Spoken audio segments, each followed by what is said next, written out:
All There right, it folks, goes. here we go. Candidates, day 4, about to begin. Welcome to the show. Hello, Twitch. Hello, YouTube. What's up, everyone?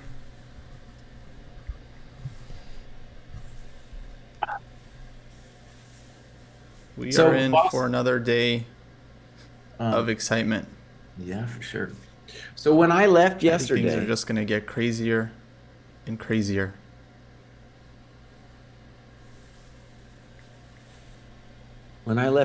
boss, besides the Vidit Prague game, was there further excitement? Oh, Obviously, the Jesse, I power can't hear you. game. Oh, you can't hear me. What are we talking about?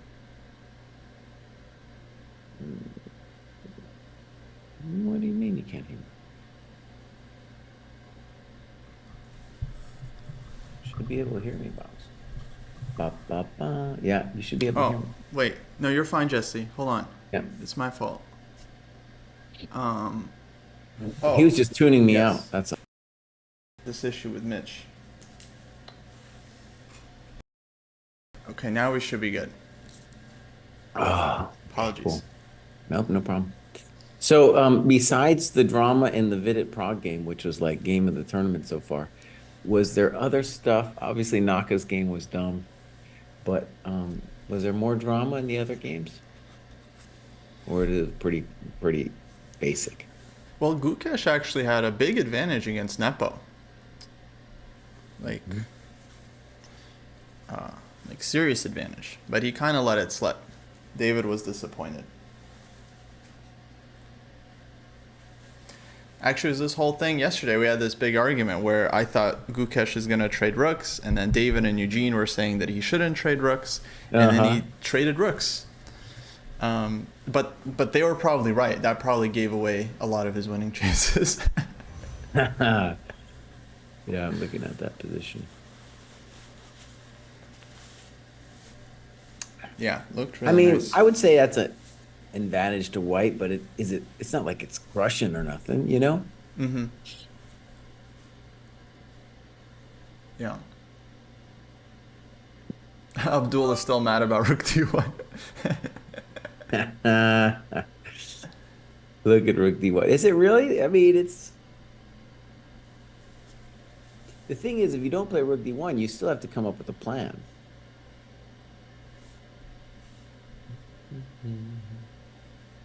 Yeah. Yeah, I think they were just saying like B4 and White is doing really well.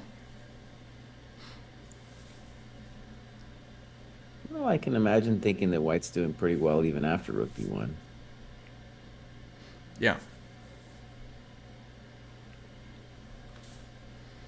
Yeah. Game starting soon. We got some nice matchups today. We got Fabi Gukesh, Nepo Vidit, and Naka against Prague. Yep. Oh, and I wanted to see if Chess Numbers has finally updated his his stats, dude. His stats. No. Hey, Chess Numbers, buddy. Hey, we're waiting on the update, bud. But from my superficial glance, like my situation, my predictions were helped yesterday because Prague, that was the one, I put him at third place. That was my controversy. And then everybody else kind of held steady from where I thought they'd be. Right.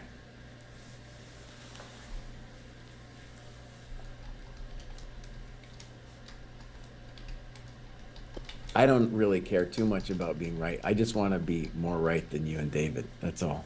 That's all I want too. I mean, we're gonna have a nice post-mortem after the tournament, and we'll see whose predictions were the closest. By the way, Yeah, dude, that game was really intense yesterday with Prague, man. And yeah. all right, Fabi's played E4 against Gukesh. So, by the way, yesterday Abbasov after his game, he said he wasn't feeling well, so he might be sick or something. Ah, kid's fine. Kid's fine. He plays knight C3. That's a bold move, dude. That's a bold move. A boss off.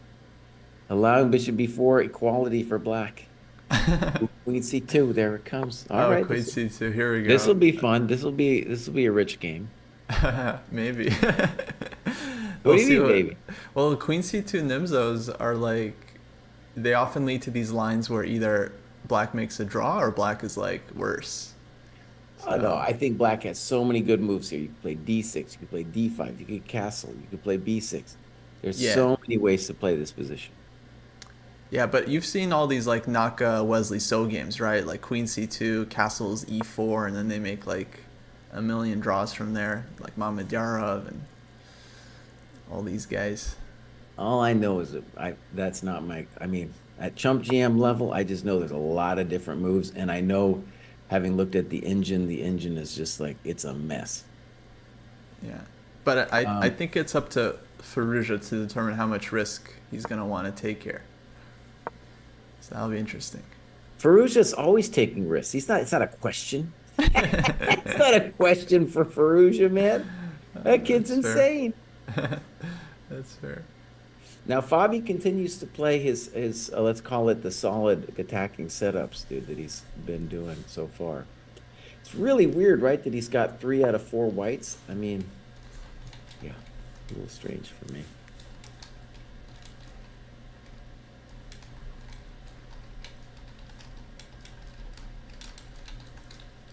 Yeah, so Abasov plays after D6, he plays E3. So right, we're not going to go down some hectic line here, boss. We're just playing chess now.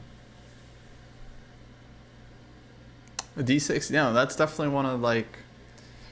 If it was Wesley So, we would see castles and then D5, you know? So D6, definitely more fighting move. So go Faruja. But also E3. E3, as in my recollection of it, is not the big time move. So Mm-hmm. black just going to be able to castle and play E5 and be fine. Mm-hmm. It will And, be positional struggle. and then every other game is, okay, E4, E5. Vidit We're playing. getting this open Rui with Jan and No, Vidit. it's a Berlin, Jesse. Excuse me. Excuse me. I'm looking at multiple boards at the same time. Yeah. So we'll see. Now, I'll just go on my little Berlin rant. A lot of people get really disappointed. They're like, this is a forced draw or something. To me, it almost always comes into some interesting positions um, where we get, some fascinating end game play. No one else finds it fascinating, just me. But, I think it's still pretty interesting.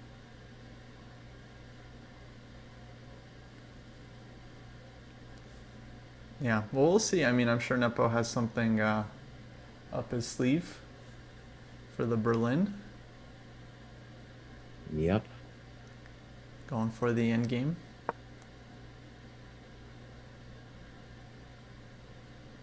Yeah, and dude, Jan, he's just one of the things about his strategy is just hold it steady. Don't lose, man. Don't lose. He's so even Right. here, of course, he's trying to win, but the guy is just trying to pick up a couple points here and there, and win when you can.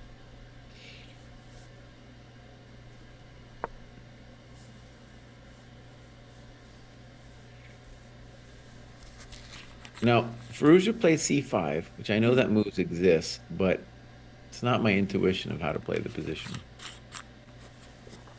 Yeah, it's a little outside the norm. Yeah. And Interesting. I guess I would say the obvious thing on C5 is why isn't white better after knight GE2 and then A3, something like that. Yeah. Nobody takes on C5. Look at this. Okay. Okay, you can do it this way too. Well, that's an interesting structure. So I'm going to go ahead and say this Abasa Fallujah.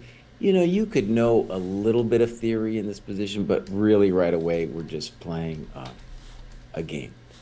Fabi Gukesh, that position's been seen a gazillion times. Not that I understand it. The Nepo, of course, that's the big one in terms of theory.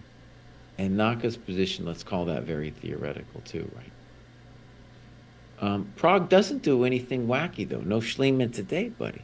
Hmm. No Schliemann today. Yeah. Yeah, that actually a very interesting matchup for me. Naka Prague. Because I think Naka, I think he wants to win, and Prague so far has been playing like just some feisty chess, very frisky. Feisty, feisty, yeah. This could be some blood on that board. And so what was that? That was like an early D3 Spanish, is what it looks like. So Naka kind of the first one deviating from like the super main lines.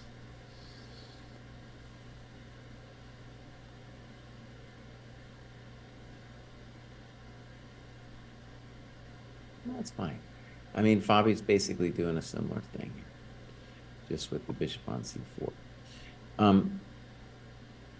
It's so funny when I think back on my chess youth, because Fischer will always played, castles and c3, and then those were like the formative games for me. So at that point, d3 was just like a non-move. It's just like, what? And now I feel like that's pretty much the standard fare because of the Marshall and all that. Yeah. I'd say there's some Carlsen influence. Like Oh yeah. he made a name with the D3s. And I feel like the it's a Marshall. return to Steinitz, right? It's a return to Steinitz doing his setup. Yeah. Steinitz, I think he liked the structures with D3, C3, Knight D2, and so on. Samuel Bald says Fischer was sleeping on the Schliemann.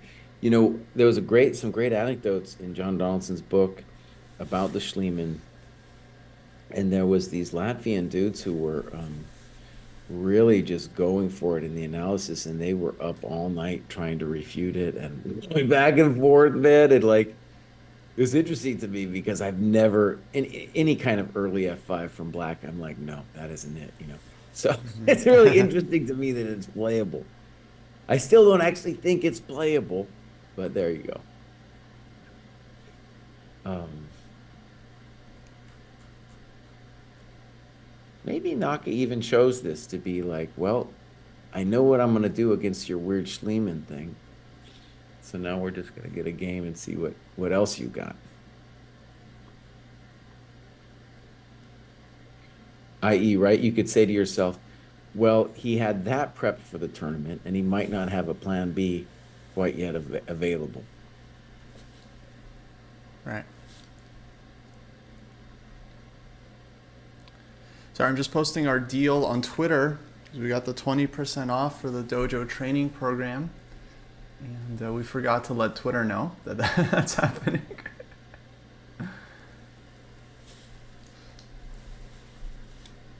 Okay, Kosi, I got a question for you, Bubs. So Prague just played h6 like a madman. And what's the issue with knight takes e5? Let me take a look.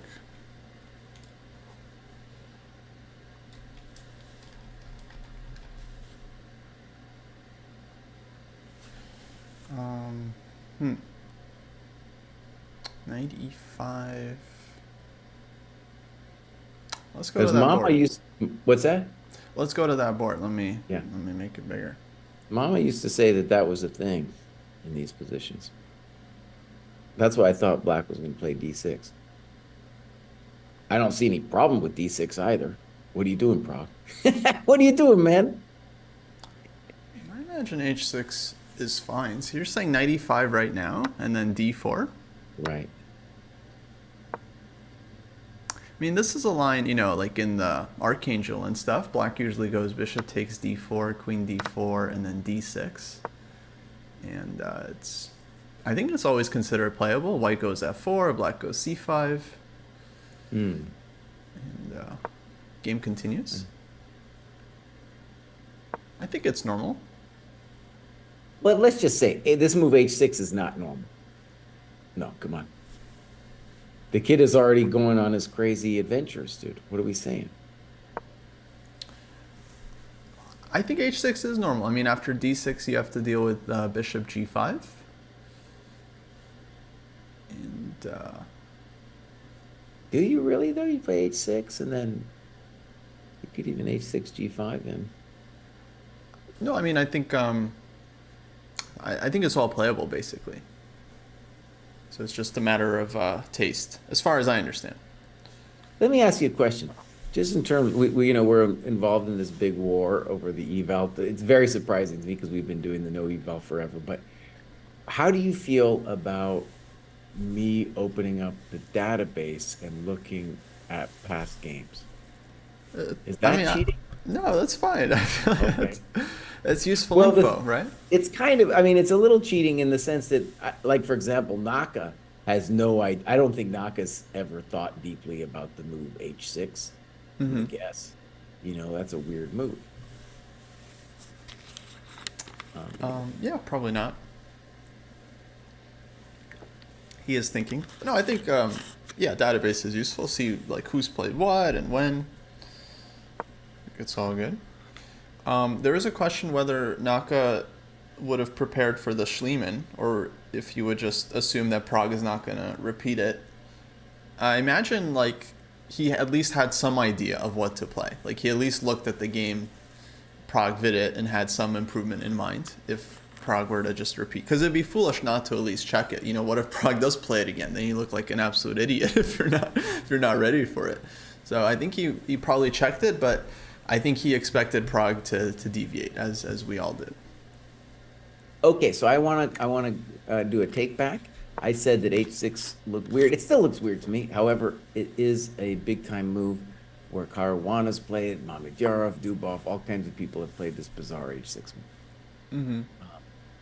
And then, White can do all kinds of moves here.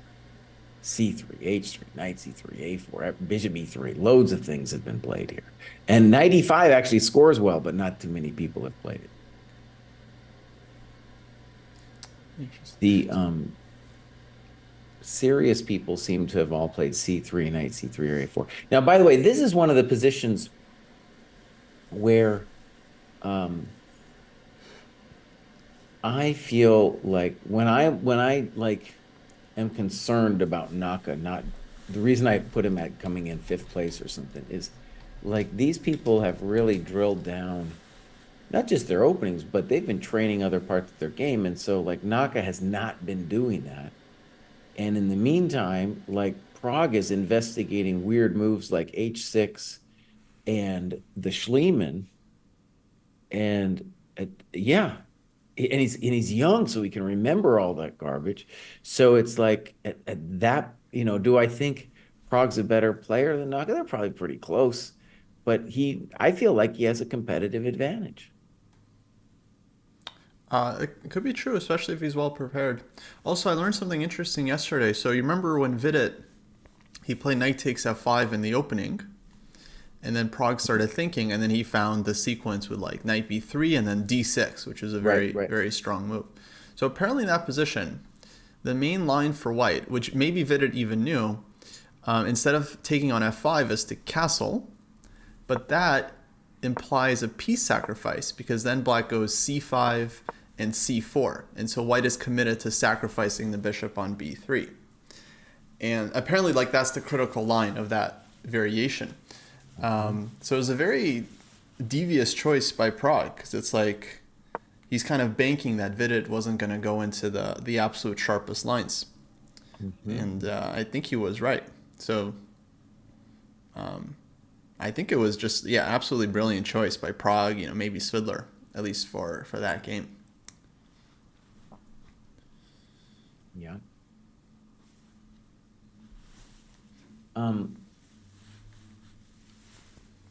It's kind of weird. When I'm watching our stream, Kosi, I have you not having H6 yet on the board. Is that a thing? Oh, what am I saying? Cry. What are you doing? Wait a second. No, I'm confused. No, actually, the H6 hasn't. What's going on?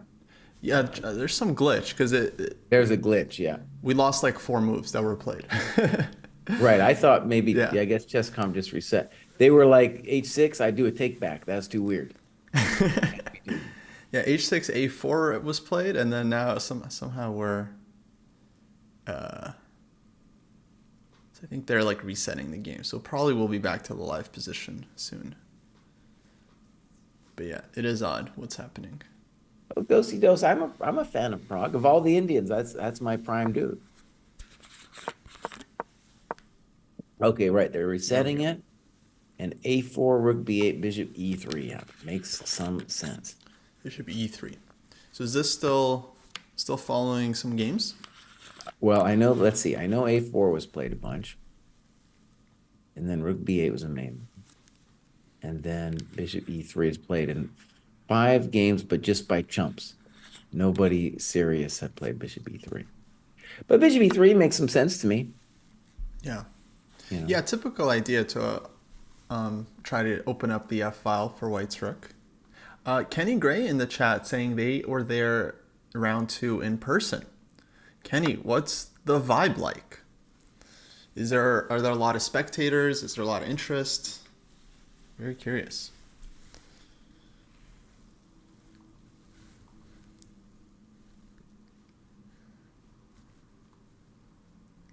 Yeah, interesting moment. Bishop e3. I do think this is the game Naka wants. You know, I don't think Black knows exactly what's going on here either. And they've both seen this kind of structure before, right? Yeah. To me, if we want to call it a controversy with bishop e3 is that is your good bishop. So trading it is a little bit sad, but we are banking that the F file is going to be meaningful. Yeah, I mean, I would suggest for low-rated players that play like e4, e5, when your opponent goes bishop e3, I think you should really avoid this structure with taking an fe, because it's very dangerous for black. White gets the F file, white gets knight h4, knight f5, and you can just immediately get yourself mated. Right. And let's also say that after the knight h4, f5 is stronger now that h6 is played. For sure. So if he doesn't want to take, I guess the options would be bishop b6 and queen e7. Yeah. Queen e7 makes me nervous because some kind of knight c3, d5 thing. But, maybe you could do it. I think d6 is often not crazy as well. I don't know about this exact position, but a lot of times black doesn't mind the trade on c5 either. Yeah, okay, I can imagine it. You just don't care about your coconuts at all anymore. That's right. $50 ticket to get in. Jeez Louise. That's a good. I would pay $50 if I was. I mean, the real cost would be getting there, boss. I got to cross the border. I got to take a plane. I'd pay $50 to go see it, I guess.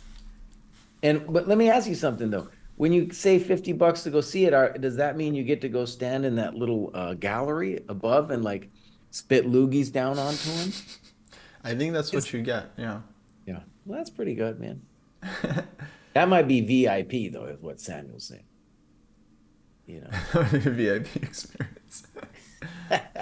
No, but there's also a fun zone where you get to hang out with the chess bras. I think the chess bras are hosting the, like the live audience party, which does sound fun.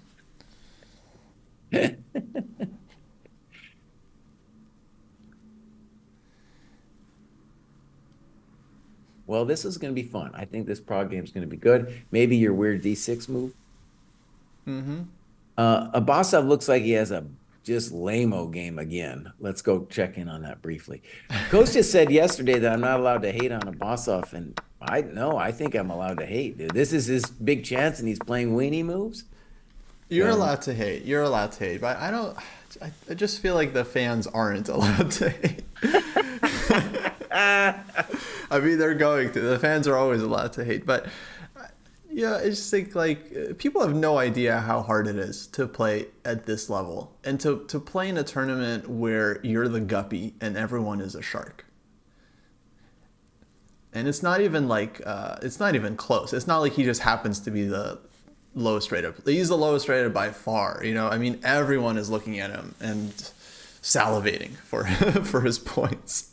Especially if he's like not feeling well, his leg is broken. Oh no, these guys are gonna tear him apart. So He's not feeling well and his leg is broken. What's this guy's going on, man? I don't know. I mean, it's bad luck. It's bad luck season. You know, it's like you qualify to one of these events and then you're like, hooray. And then you're after a little bit, you're like, damn, I wish I hadn't come. You don't want to play him, boss. Let the Wookiee win, man. Now, that would be some serious drama if he ends up withdrawing or something. All right, I'll just say the obvious that although it might just peter out, it does look pretty lame. But with black plays, let's say B6 here, no, it's not. There's some imbalances. We got Bishop B7 coming. The rook's going to come to C8. Look at the lady on C2. There's some questions being asked. And both bishops on C5 and C4 are a little misplaced at the moment. So they're going to have to figure their lifestyle out. Right.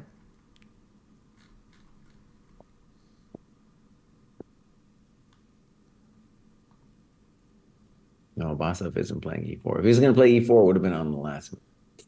Okay, so let's get rid of that game. We'll just hit pause on that one. We'll come back to it. Yeah.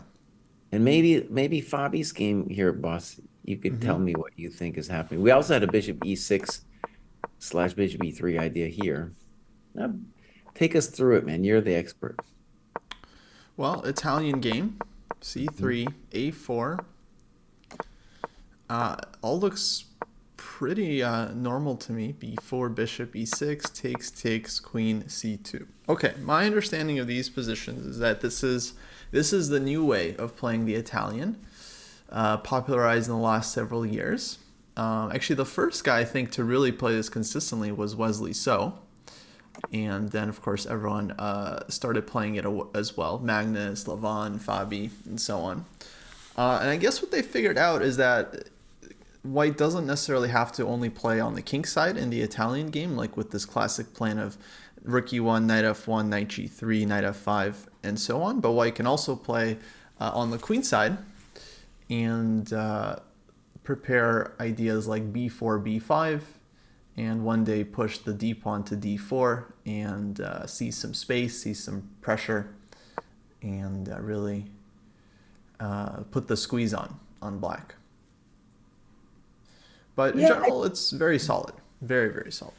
I like what Fabi's got, honestly. To me, it's actually the Fabi prep this time. Maybe this is a sign of him growing older, but he is relying on structures.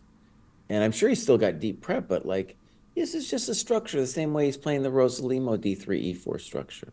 You know, he's just going to sit on his opponent.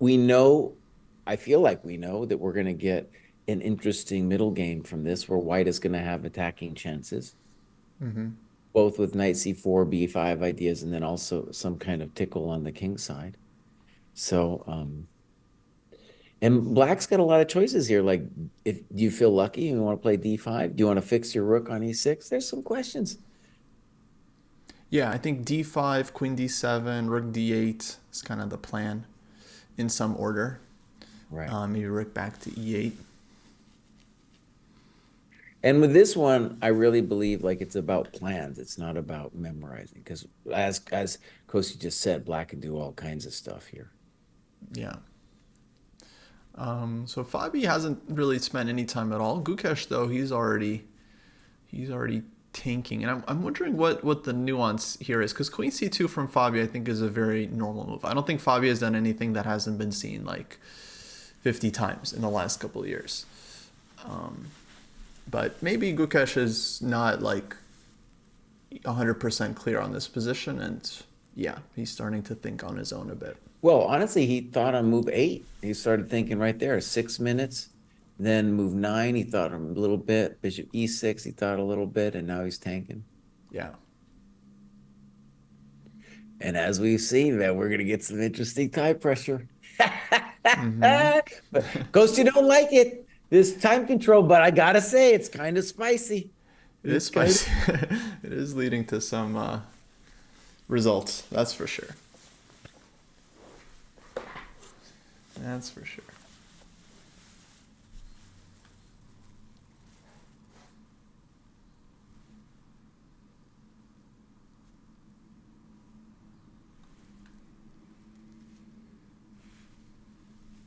Ah, interesting, Kenny. Apparently, they've already had some broadcast issues, and boards are all wrong.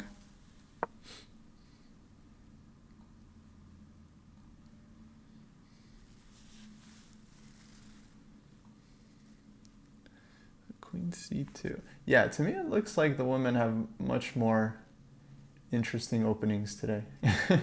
What are you talking about? We're just starting here, but I like these openings.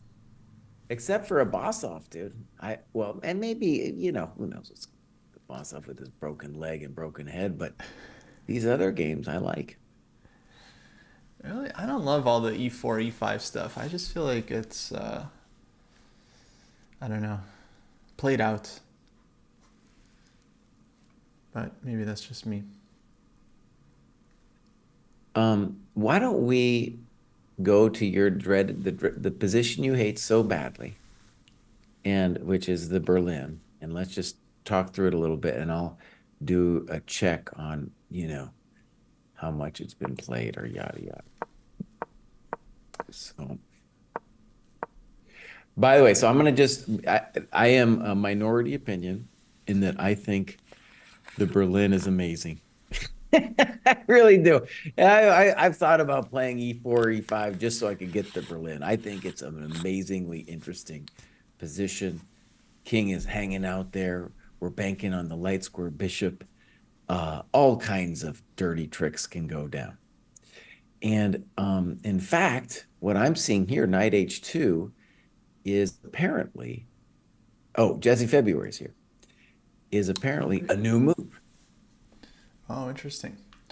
Okay, let's get Jesse in.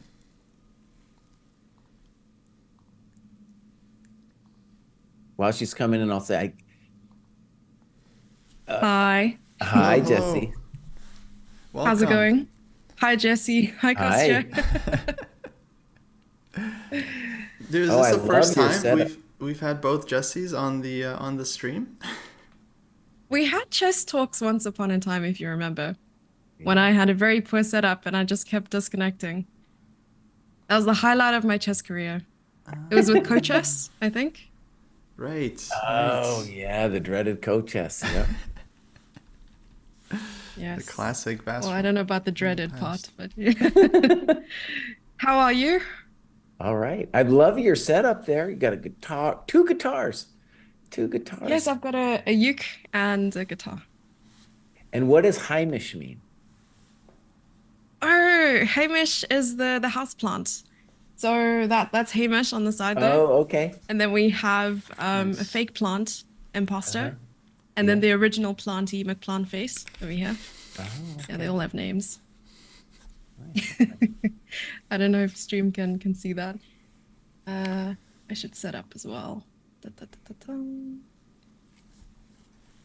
Also, you might need to update me as to what is going on in the candidates. I haven't seen the games yet. Like none of the games are just this round. No, I watched game 1 and 2, and then some of game 3. Okay. So I'm Well, there let's like a see. bear. Some the highlights was yesterday where Prague played the game of the tournament for sure, with coconuts, like huge coconuts. The man played. And Coconuts. yeah, he played with the big coconuts yesterday. Mm-hmm. So that was that. Ghosty is not impressed with the opening so far, but I think it's pretty interesting. We were talking about the Jan's position here. He just played knight H2. Apparently, at least according to my database, it's a novelty. And it's it's kind of surprising it's a novelty to me, just in that it seems pretty brutalistic and straightforward, right? With playing for F4 and also to support G4 so that H5 doesn't touch our coconuts. We just can leave that coconut there if he plays H5. So the knight's misplaced, but there's big dreams. And Vidit's thinking now. So a lot of people Do are you like, "Oh, have like an interactive or shared board that I can take a look at, or are you just looking at your Kosted won't independent let me, boards? Jesse. He won't let me. He won't let Yeah, me. That's been one of the big controversies. He's like, it's that we didn't like it last time. I didn't like Jessica having the power. He's too much power for Cry, you know. And it's so no, it's just very difficult from a technological standpoint. Maybe we can figure something out. But here's the issue. We need the live game from chess.com events. And then if we switch to like an analysis board or something, it's just going to be chaotic. I see. I almost made a bad joke, but I'll keep it to myself for now. oh, come on, I want to hear it. I was gonna say Crimea River, but Oh, I yeah. thought we were gonna have a dirty joke instead of just a dumb joke. Come on. Oh, I did not expect that. Okay. It's still early. I Give need to it get used to this. give it time. Yeah, we'll get canceled yet. No worries. Give it time. Um, Oh no. Jesse, Fab, do you have a Yes. favorite, someone you're rooting for in either event? By the way, I also want to ask you if you're following the women's candidates. I am. I was like back and forth between do I make a recap, not too much about the quality of chess because I don't think I'm qualified, but stuff around it, which is cool because I think it's also the first time that the candidates and the women's candidates are happening at the same time. So we don't want the ladies to be overshadowed at all. I mean, we can see it in the viewership on channels, but it's nice to give both equal attention. In terms of favorites, I'm slowly learning about the teams, as in the seconds and the support of each player. So I'm also leaning towards Tan Zhongyu. Oh yeah. Yes, I am. And What what makes about you a you? fan of hers? Of Tan. I mean, Yeah. she's been playing really well so far, and also, oh, I'm trying to quickly take a look at the list. I think it was Lei. One second. I had inside information. Oh, that's interesting. While she's Yes. looking for that, we should say that our dear friend Jesse Febb here is the African women's champion. Do I have that right? That's right. Yes. That's pretty cool. Oh, thank you. Congrats, I really Jesse Fab. appreciate that. No, Thank you you. had a brilliant month, right? You had before that you won another event, or yes. Yes, so it wasn't before. So after the African Championship, I played in the National Championship. And I won that with 10.5 out of 11. And it took me, for the first time ever in my chess career, over 2,000 rating. So Nice. yeah, Wow. the goal Congratulations. is 2,100. And then hopefully, yeah, with Women Grandmaster, because of the direct title for Continental, that's the goal. Yeah, Nice. it will look flashy. Amazing. Newer dojo fans might not know Jesse Feb is one of the original students on this show we used to do called Ultimate Sensei, where we gathered a bunch of ambitious players to see how much they can improve in 2 months. And she was one of the star students back then. So dojo work for life.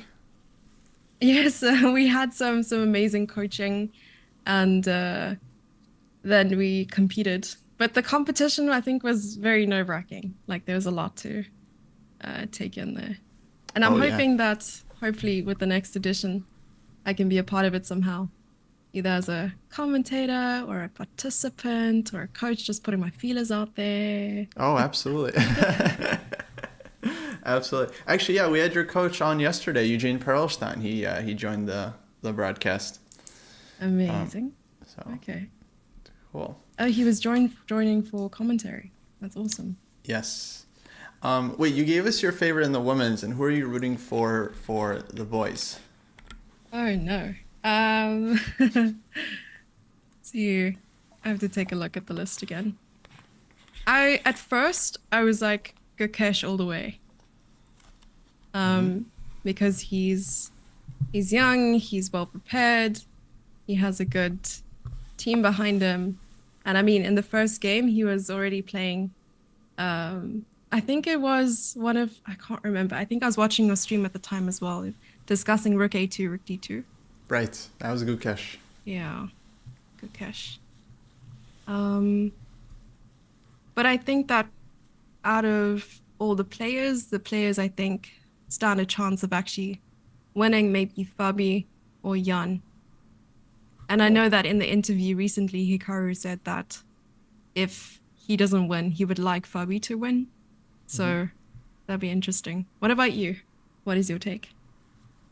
I think this is a Fabi stream. I think we're rooting for Fabi. Jesse doesn't believe in Naka anymore. But I'm rooting for Naka. Anymore. No, I would say he's my fan favorite, even though I think, I'll say it again. The guy is probably the most talented American player, but I can't believe in him in some objective sense because he's been streaming the last couple of years instead of studying. That's the only reason, doesn't mean I'm not rooting for him, Rumor has it the candidates is just another commentary or rather content gig for him. I think, yeah, I mean, it's more than a rumor. I was watching Naka's recap of his game yesterday, and he was saying at one point, he was considering just some, insane line strictly for the content. He was saying, and then he decided against it because he's like, okay, that's too much. If I lose, then the tournament's over, and there won't be any more content. Oh, okay. Fair enough. Until he played Vidit. Yeah, but I don't know. He's got to care. He's got to care about winning. How could you not? It's the candidates. You think he's just saying that because he's afraid? Yeah, I think it's a defense mechanism. He doesn't want... I got one of those. Yeah. I got lots of those. Okay, so in the games today, yeah. What has stood out so far? Oh, every game has something interesting. Kosio, let's go to Hikaru, and you guys can help me understand Hikaru's last move. Or maybe we can't, but let's just take a look at it. So... By the way, Jesse, Feb, are you also streaming right now?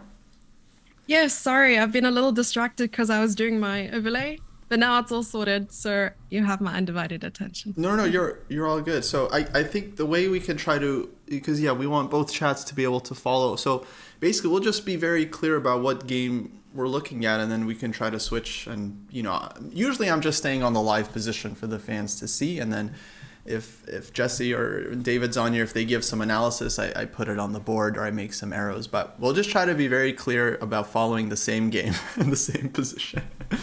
Okay, that works. Right I'm now- also on the Hikaru game. So do you want the inside information? Though I have a feeling that this is not so much inside information anymore. So Yes. Lei's second is Rajabov, That's I right. believe. Yeah. Okay, yeah. I thought that was a secret. Apparently it wasn't. Maybe it was a secret, but I've also heard this secret. And apparently what I've heard is that Rajabov is very tight with the Chinese Federation. They're often inviting him to their tournaments and for training and stuff. So some, I don't know, what's the word? Some companionship going on. Nah, that's not the right word. Some Amazing. partnership, yeah. Yeah, I haven't seen Rajabov play that much, actually. Right. So maybe he was busy with training with Lei. But apparently the Azerbaijan Federation require players to play a minimum number of games in order to qualify for the Olympiad, which I didn't know as well. Yeah. That makes sense. But Rajabov, he's been semi-retired for several years now. Because he used to play way more. And nowadays he plays very little. Which is a bit of a shame. He used to be one of my absolute favorite players when I was growing up. Because his style was so uncompromising and just brilliant. And he would play the King's Indian defense. And he played the French, but in an incredibly dynamic way. But then he got married, he got kids, and... Don't let it happen to you, boss. Wait, are you saying that getting married and having kids puts an end to your chess career? Wait, we It need to do a deep dive into this. What is going on here? it put an end to his dynamic ambitions because I think it became all about keeping his rating and getting the invites. Keeping the invites so he can keep his income. I mean, that's just what it felt like because he started playing Queen's Gambit Declined, and D4 and just all this super super solid stuff. So, Jesse, what happened after you got married? Did something good or bad happen to your chess? Oh yeah, yeah. It's the kids that especially will kill it. Like hormonal stuff starts going down, and you're just you're not going to be the same person after that. That's just part of the game. You guys, so here's what the thing I wanted to ask. Naka's last move was H3, and it's not the first thing that comes to a chump GM's mind. The knight on B1 is like, well, boss, don't I want to go to like C3 or D2? And H3 is like, are we playing G4? We're not afraid of like knight G4, bishop G4. So can you guys help me out? I've been staring at what you guys were talking. I was like, I don't know. I don't think I get it. Prague might not get it either. He's been tanking on this move. Yeah. Well, I guess it's still not clear whether the knight should go to C3 or D2. C3 feels more logical in this structure, but I don't know. Maybe there's a reason to put it on D2. Yeah, I mean, I'm with you. I feel like knight H4 would have been a natural move. Queen G3. But now H3? the argument against the argument against knight H4 I thought was maybe like then we play D5 and claim that your knight is a little bit offside. Is that a big deal? I don't know. You'd still play ED and knight F5, so it doesn't fully make sense. Knight H4 would have been fully natural to me. Knight C3, knight D2 is a little weird because I don't know where he's going after that, right? Yeah. Maybe the argument is precisely that. So you're going to say, if knight C3, I'm concerned that B4 will make me trade off a bunch of stuff. But even there, knight C3, B4, I could play knight E2. What's the problem? Mm-hmm. So there's one thing for certain. Yeah, what's for certain? Hikaru doesn't have any bishop takes H3 PTSD. Oh no, he's got that PTSD. He's got it bad. Yeah, I was gonna torture him for years. And what happens after? Well, I'm guessing that G6 is just bad for black. So knight H4 G6. Well, you just or you can just take G6. it. Yeah. Right. I was testing to see if you were paying attention. Well, you were just showing that you weren't using the eval bar. That's all you were doing. Yes, exactly. No, I have the evil bar Yeah. for chat purposes, but no lines. Yeah. Jesse, you're using I the didn't eval play bar? It's okay. Please don't open the stream. Uh-oh. I saw the whole Twitter war. I saw it and I read it. And it was, I grabbed my popcorn and I sat down and that was my like evening entertainment at some point. But I have to argue that I'm at a disadvantage because your levels are so much higher than mine. Oh, and I come need to on, keep up. Feb. Come on. You kidding me? I need to man? keep up. Right. No, turn it off just for us. Okay, Just just for for us. you. I Just will for turn it us. off. Okay. Sorry, chat. Because Bad chat, news. chat. H3 is not gonna. We're not gonna figure out H3 with the evil bar. We're gonna need like some human like, what's going on with H3? Okay. Okay, one thing I kind of sort of think I understand about H3 is black doesn't know what to do. Is it going to be bishop E6? Is it going to be knight E7 to G6? Is it going to be D5? And the claim, I guess, I'm just making this up. The claim with H3 is like, well, we're just going to see, boss, where it is you're going to go. Personally, if I was black, I would be drawn to bishop E6. And he just plays knight E7. Okay. So there we have it. By the Obviously way, anticipating the knight h4 and then being able to play the g6 that we know and love. again, Jesse Feb, you're hanging your knight, boss. You're hanging your knight. Yeah. I meant g6 with a pawn, but okay. No, Oh but- yes, you're hanging your knight. Still Yes. hanging the knight. Okay. Again. But what Jesse said earlier I'm was warming right. up. This h6 move really makes knight h4 a lot stronger because there's this g6 is very hard to get in. So we're seeing it And this now. is why we need the evil bar. Okay, so I think the strategy of knight e7, what knight e7 I think says is, if you play knight h4 now, then I'm not really worried about knight f5 because my knight's on e7. If you don't play knight h4, then I might play knight g6, and then you can't do knight h4 anymore. That's my narrative that I've crafted to kind of. Knight e7 makes a lot more sense to me, by the way, than h3 does. I do not comprehendo h3. But after knight h4 for white, Yeah. what's black's next move? Because I would want to sack on f6 given the chance here. I assume That would have been some my kind of next king question. h7 or something like that. So king h7, you would allow it. I don't believe in white's attack until the knight on b1 is fixed, right?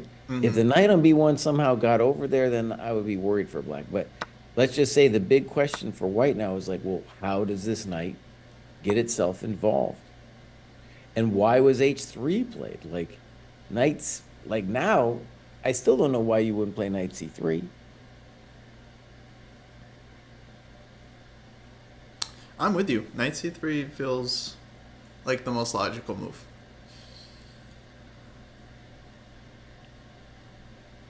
Maybe he has some weird intention, like to meet bishop e6. But it doesn't make any sense to me.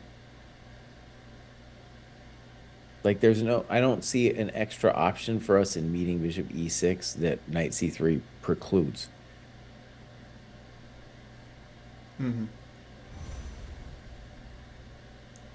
MD Knight, Bishop e6. thank you for the gifted sub. Oh, thank you. Now I can spam emotes. Yeah, enjoy. When are we gonna see the blue hair again? When the technology improves and you don't have to bleach your hair to go for a fun color. That's the honest truth. When you don't have to bleach your hair anymore to get like blue hair, green hair, you know, when it's a little bit easier, you can just put a little shampoo in or something, then it'll come back. But Okay. for now, you just can't do it. Well, they make colorful hair wax where you can just wash it out. So I've gone purple before. See, Kosti, I would do that. could we do Jan's position? Yeah. Let's go to Nepo. So we had the amazing knight h2, which according to my database was a novelty. Black thought forever. Okay, we're talking 35 minutes. Now, dude, like I got a coach, a mean Soviet coach, and if I take longer than 10 minutes, he's going to be on me. And it's going to be a rant that doesn't end. And this dude spent 35 minutes on g5. And now after f4, smack, Jan has used no time. No time. And personally, I'd rather be white here. You know, we have some files. Black has some problems to figure out. Yeah, so I think the opening's gone. I don't know if I would say white has the advantage. It looks kind of messy, but the opening's definitely gone the way Jan would like it to go because he's got an interesting position. He's got the time advantage. And these positions can be a little bit precarious, you know, like where does the black king go? Does he go king e8? Does he go bishop e6? If he goes bishop e6, does he get whacked? King e8 runs into like knight e4 f6 stuff. So That would have been my question. How do you coordinate your pieces as black if you were to recover from a position like this? Of course, black has isolated pawns, but okay, white has more space. How would you go about it with black? Would the king go to b7? yeah, he's asking it now. I think because white's next move, I think, is bishop g3. It just makes a lot of sense. And then on g3, he can think about h4. Let me put it this way. I think if there's a problem for white, it's the question, will h5 be annoying? Right? Can h5 be annoying or not? if it's not annoying, like white's pieces are just going to start flying over there. We got knight e4 on the table, knight f3, d4, f5, knight f3, h4, f5. We got a lot of juice. And h5 is the only source of counterplay that I can kind of imagine, at least at the moment. So, question, with a format like this where players are playing a round robin and you're guaranteed to play everyone, with regards to preparation for the tournament, would you rather prepare against your opponent's like pet lines, or would you go ahead and just form your own repertoire, or is it a combination of both, or what do you think the sort of preparation looks like for them? I think they go after the opening. Like, for example, they know they're going to get some Berlins. They don't know who's going to play the Berlin, because it could be anyone. It could be Naka, Fabi, FIDE, all these guys, they can play it. So I feel like you prepare ideas for the opening. Maybe you prepare specifics. Like, the only player that I would imagine has more of a fixed repertoire is Abasov. Mainly because I don't know his repertoire, but generally speaking, like the 2700 guys, they learn to play everything, and then people under that are much more narrow in what the openings that they play. But there's different approaches. So Prague, for example, yesterday prepared this line that's just like very sharp, no one expected, no one could have expected. Round one, Naka also played this line that was just completely out of left field. So yeah, I think some of the guys are more solid and just playing their normal stuff, like Nepo and Fabi, and then they're preparing some wild stuff.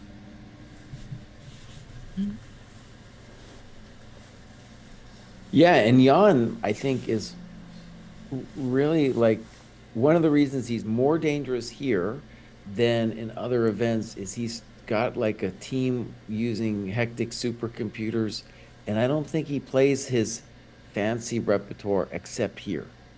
Like I think he's the one who's got, I mean, they've all gone super deep, but Jan has come up with a lot of cool ideas, and one of them was, for example, the pawn sack he did against Firouzja in, what was that, round 2, right? Mm-hmm. Yeah.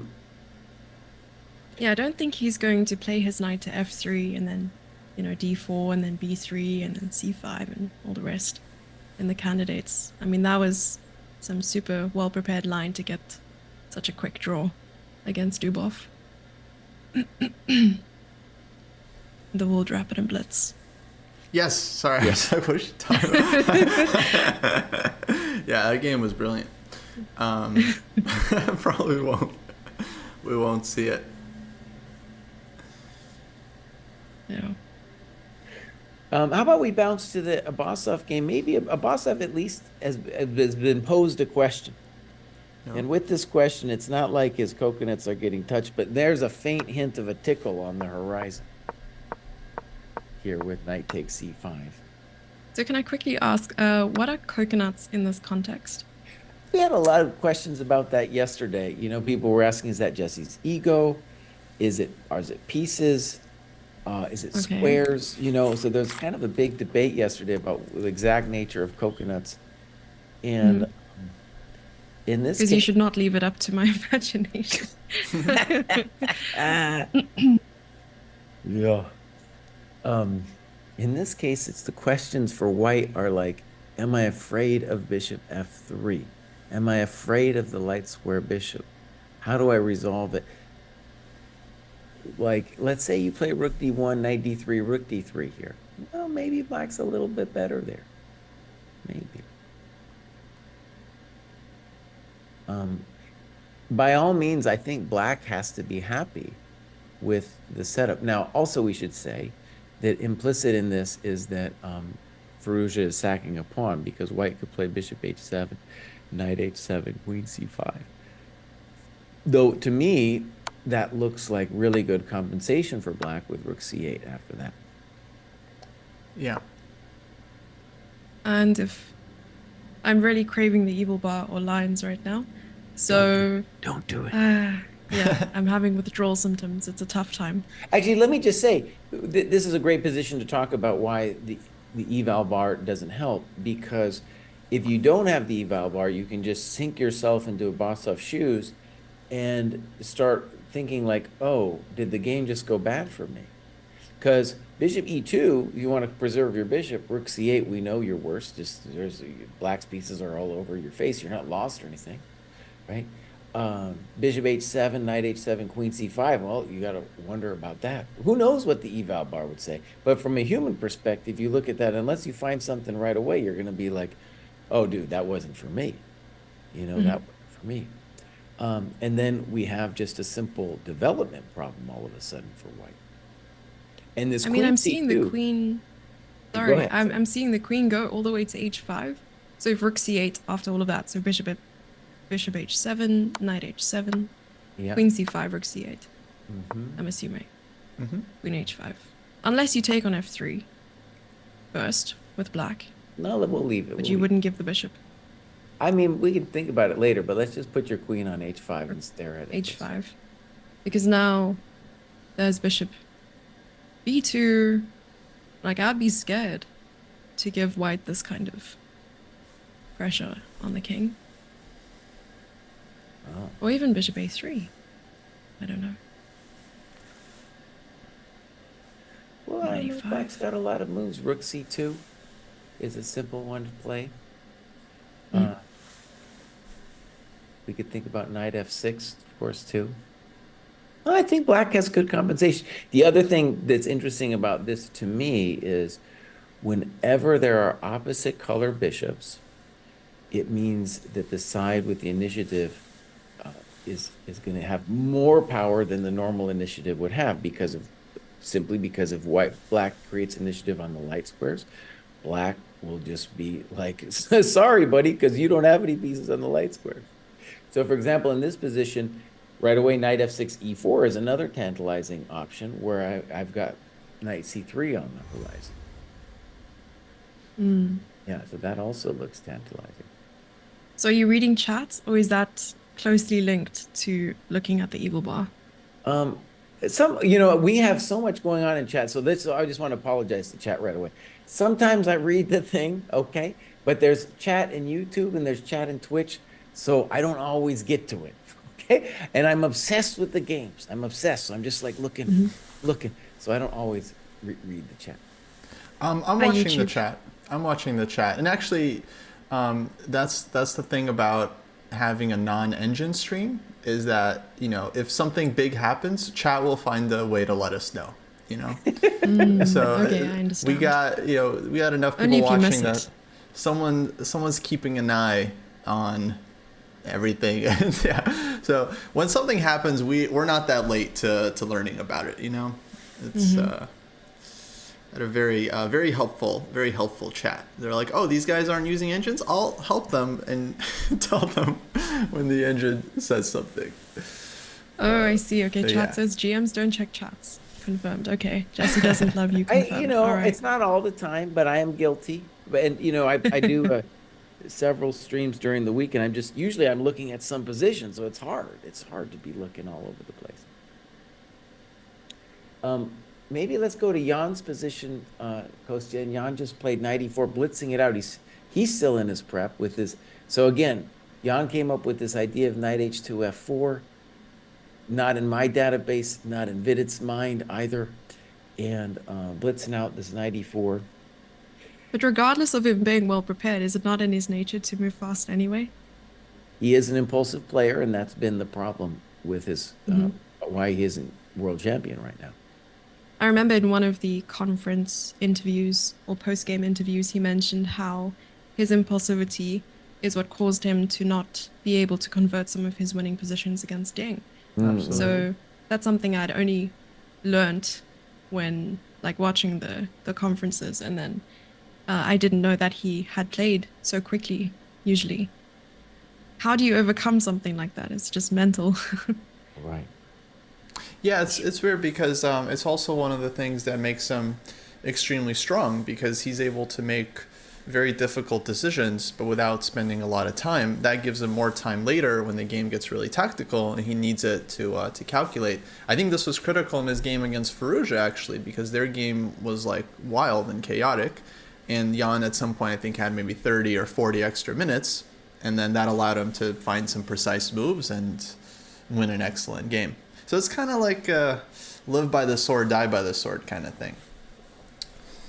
I think it definitely helps him. I think the same thing with Grischuk. I don't think Grischuk would be who he is without those like insane things where he spends all of his time.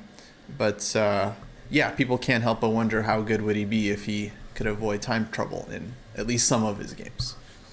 I always thought it was an intimidation tactic because I was watching his games from the Grand Prix, and he was just spending an insane amount of time, like 40, 50 an hour, and he just wasn't making any moves. And you get into time trouble and suddenly he's playing the best chess of his life. Yeah. Yeah, and yeah, he's won many games where people try to flag him or put pressure on the clock, and then their play suffers, and his doesn't when he has 30 seconds left. He just like continues to make super GM moves. Mm-hmm. Has to be the adrenaline. Needs to get checked for doping.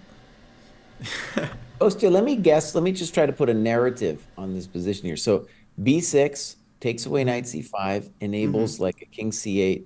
b7 enables c5. That's all useful for black because maybe even with the pawn on c5, you can claim that your unopposed light square bishop on e6 is a monster with the pawns on black squares, right? Okay, but this is why it feels very uncomfortable for me. So as I said earlier, my sense is like the only thing I'm really worried about is h5. And that h5 doesn't really become a hassle to the castle until my knight on h2 moves, right? Like the knight on h2 is a silly piece, but it's got one job, and that's to hold g4. Okay, so knight e4 just happens, and then right away I'm like, oh, knight f6 is not only like deep in your throat, but it also stops h5 in a prophylactic way. And then once h5 is stopped, then we're ready to bring the other horsey in. See? So that's why I would be real nervous here as black. And if you ever take the horsey on f6, then the bishop on f4 gets to extend its scope all the way down to c7. That makes sense. I would add that I feel like white might want to go for like b2, b3, and c2, c4 at some point, just to take the d5 square. Yeah. And totally squeeze black. And one of the reasons I'd be so freaked out here as black is like, yeah, the first move I'd be worried about is knight f6, but he's got rook a d1, your b3 move, you know, all kinds of other things that he can throw at us first. Feb, what's your like human eval of this endgame? Just forgetting that it's like a Berlin and all. It's just if it's your first time looking at this position, how would you evaluate this? I just have a question first. You don't have my chat open, do you? I do not. Sorry. Okay, great. No, it's all good. Yeah, I was actually thinking my mind drifted quite a bit, and how Jan was dealing with the defeat and all of that. And then you asked me the question about the evil of the position. I definitely think that, yeah, like we were talking about solving the problem of black's pieces and the king getting to b7. This was my first thought as well. And then you spoke about throwing the pieces, and I was thinking, have you ever thrown a piece at your opponent before? And so my mind does drift quite a bit. I apologize for the daydreaming. And then I asked chat to help me because I'm in a situation. I literally wrote, chat, help. What is the evil of this position? No, but I'm not asking you the objective. I'm asking just like your personal, like who would you take here? You're playing this position in a classical game. Are you taking white or black? Okay. No, the reason I mentioned it is because of one of the responses. That said, it's excellent. It sends you its regards. I would play with the white pieces just because of the space and how easy it is to maneuver. I mean, the knight to x6, I would look for little comfortable squares for my pieces, even if I don't understand the structure, which is likely the case. I would want to restrict black as much as possible. Though, what are black's main ideas here, other than stopping white from entering? like on c5, as you mentioned, for the purpose of b6? Well, I think what we can say for Black is like Black does have a long-term dream in all of these Berlin setups, which was why I find it such a nice opening, even though other people hate it. Is because if you survive, and don't get wasted, that bishop on e6 can turn into a monster, a monster. And yeah, that's the long-term dream, but you have to untangle first.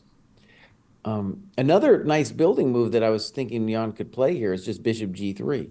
Nice and simple, right? You enable bishop h4, you open your rook, you can do knight f6 later if you want.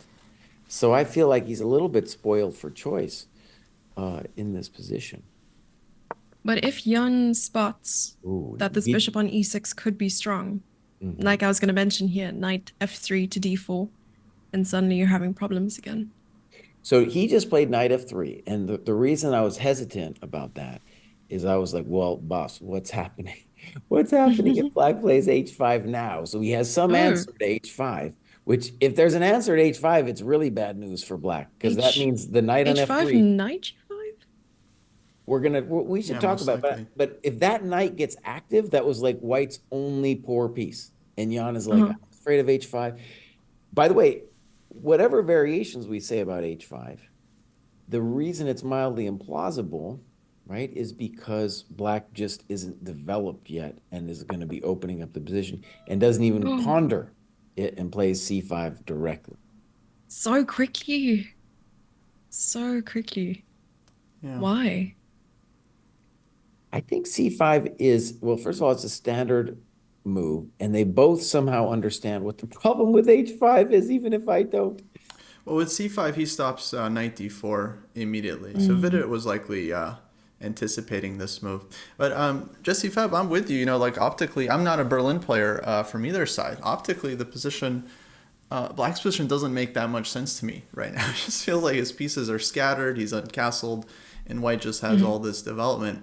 And I think the human evaluation there is so much more interesting. Even for you, okay, you're just a lowly 2,000 FIDE rated player, but your instincts, I think, are much more interesting. Whereas if you're just watching this with the eval bar, you know, eval bar says it's equal, and then your opinion would be reduced to, I guess it's equal, right? And you wouldn't be able to portray to your audience like what you actually think about the position with your own human eyes, which I think is much more interesting for everyone than, you know, just parroting whatever the compy says. That's true. Mere mortals such as myself. Food for thought. We rely heavily. And we're more mortals too. Me and Jesse, I mean, we're, with all due respect, complete chumps compared to these guys. But at least the fans can appreciate our perspective on the board. Oh, I love that. Chess positions have a story, and numbers can't tell a story. True. Very true, yeah. But numbers can help order the storyline, I feel like. I can tell, Jesse Feb, you are an addict. I'm an addict. You are an addict. No, not at all. You are an addict. I understand. It's so comforting just to know the answer right away. It is indeed. But you're teaching me something else, and as much as I want to resist and that it's difficult for me, I think it's also a learning experience. So thank you for this. Absolutely. By the way, it's only on our, niche chess elitism stream that I believe this. For the big broadcasts, I think the eval bar is absolutely essential. I mean, how else are people going to follow the action? I think it makes perfect sense. Anyways, we're going to argue about it. I think David, he got involved. He tweeted at Jan Ludwig Hammer. I think we're going to get Hammer on the podcast to discuss the very topic. Okay. Yeah, I saw that. That's the Twitter, or rather x.com drama that I read about. And his arguments, it's also hard for me to choose a side because it's like both are rather valid. I don't know. Yeah. But regarding this position, how do we feel about b4? Don't do it. Don't do it. In general, Jesse Feb, that's Black's side of the board. So we just want to contain him over there, And that would be giving him not only a big coconut, a big fatty coconut, but anyways, but your intuition, right, is to bring the knight to d4. And it's not the end of the world if we got our knight to d4. It would be nice, but not the end of the world. Okay. One thing I think I understand, by the way, is that if black had played h5, then our piece on h2, which was so bad, will hop then to knight fg5. And I was looking at that position and I was like, yeah, that's a little uncomfortable. Uncomfortable. Now, by the way, let's just take let's give black his due here. So I think one of the ways you could talk about this position is you can say, look, I realize I'm a little discoordinated, but what are you white actually going to do to me? And maybe it's not so easy, right? Like the chump GM plan here would be like something like bishop g3, knight h4, f5. But I got to be real careful because that h5 thing can hit me at any moment, right? And if we give black time, black is going to play things like king c8, b7, right? And organize, his pieces. And by the way, that queenside pawn majority can eventually turn into a thing. Like black playing a5 at some point won't be dumb, and getting a little juice against the white queenside. I think we should jump to the Fallujah game. Let's do it. It was Abasov. He took on b5. So similar to the line we're looking at with bishop h7. So he's going for, some complications. Yeah, okay, it's officially hot now. Oh. Sorry, I have no control over the punctuation that pops up on my screen. How do you turn that off? The punctuation. Is there, Oh, never mind. It's the feedback. The feedback button. I turned it I know off. what you mean. Okay. Yeah. Should I spoil it? Spoil what? Can I tell you what the punctuation was on the move? Let me so guess. chess.com. Let me okay, guess. you can guess. It was an exclam. One exclam. Only one. Only one. But see, that doesn't mean anything. To get an exclam on chess.com, your move just has to not hang a piece sometimes. It's Okay, fair enough. It doesn't mean a lot. And what about 2 exclams? What do you have to do to get that? To get 2 exclams, your move has to be best, and it has to involve some kind of sacrifice. So I actually wouldn't have been surprised if it was 2 exclams even though it's probably not that brilliant. It was indeed. Was yeah, it 2? I got 2 exclams. Yeah, I got a brilliancy. Oh, wow. Mm-hmm. Abasov. Well, let's talk about it. So the first thing we should say is that on rook c8, that white seems totally fine after the calm bishop c4, right? So rook c8 is a move I'd like to play, but if bishop c4 is just going to hold everything down, I'm not really into it. And Bishop then, of c4, course, bishop e4? maybe I'll play queen e2, Oh. That's something he'll consider, that variation, by the way. But I think that's like the first idea from white. And then the second idea is that on AB queen c5, the coconut, as it's often affectionately known, is hanging on b5. Again, something I want to stress, though, and this is something the double exclam thing won't appreciate, is we are now in a bishops of opposite color middle game, which means that the value of pawns relative to initiative has gone down. Like pawns, let's just put it this way, pawns are always important, but now they're less important when we get this middle game. Oh. Right? Because the compensation. Well, because if black gets an initiative on the light squares, or if black gets an initiative on the light squares, or white gets initiative on the dark squares, that side will be up a piece on those squares. It'll be like a whole half of the universe where the opponent doesn't get to play. Okay. How would you evaluate who has the advantage? Sorry, there's a lot of thunder happening at the moment. How would you figure out who has the initiative if the knights are still on the board? Isn't it possible to... still defend those squares with the knight? Well, it's definitely black who's going to have the initiative at the moment. Oh, Because black is going to give up a pawn and white's going to spend some tempi taking it. Meanwhile, the bishop on c1 is parked, right? So that doesn't mean that this was a bad move. It's just that black will have the initiative, and now it's just a question. Apparently, your computer has let us know this was a good move. But the question will then be, for Firouzja, who doesn't know about the double exclam, and Abbasov, who also might not be totally sure this bishop b5 was a good move. Can black generate some juice? Can he do it or not? Another move, actually, I'm noticing here that's also possible is knight f e4. That's kind of clever too. Just claiming the light squares and at some point maybe playing knight g5.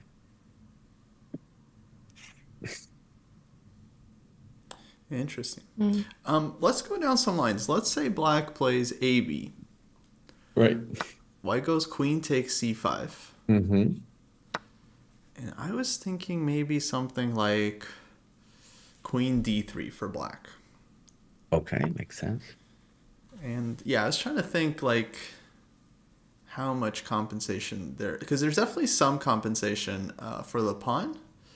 The question is it enough to actually get the initiative, or is it just going to be enough to maybe equalize, or at least keep white from having any advantage?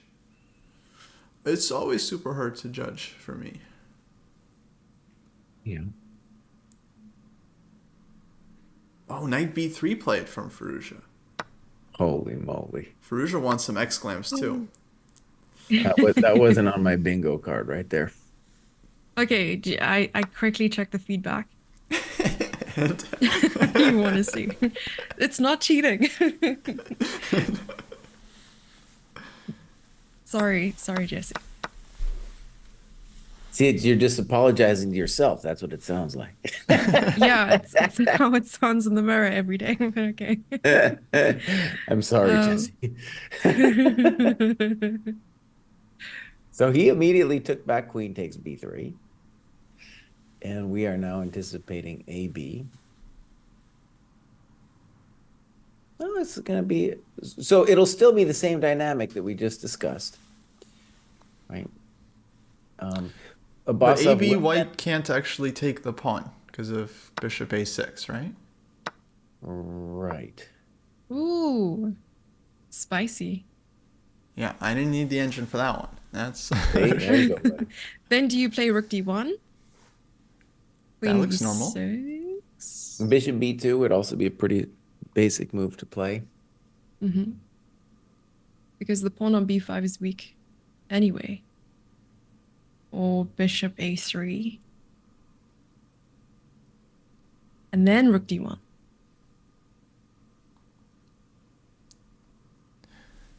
I don't see a reason not to start with rook d1. But if you start with bishop a3 and the rook has to move, then rook e8, where it would otherwise want to be on c8 or d8. Yeah, no, that's a good point. The rook on e8, like, it'll have to move again to get into the game. But I also feel like the bishop on a3 is going to be a little loose, and white will want to move it back to b2. So, yeah. I'm very curious how Firouzja is going to play this, because he's got to want a game here. Yesterday, Naka seemed very satisfied with the draw himself, but this one, I gotta think Firouzja is gonna come up with something to make this game interesting. Okay, rook d1 was played. Posture for GM. I think black should be happy with this position. I mean, maybe we don't have an advantage, but we got bishops of opposite color. We've got a move like queen a5. Well, you could also think about queen e7. We got good play. Queen a5 would be the basic move, right? Yeah. I could see queen a5. Oh, queen a5. And then bishop e2? Bishop And B2 or D2? B. We could go B2, yeah. B for And then at bat. some point, he's going to be looking for both bishop D5 and knight E4. You know,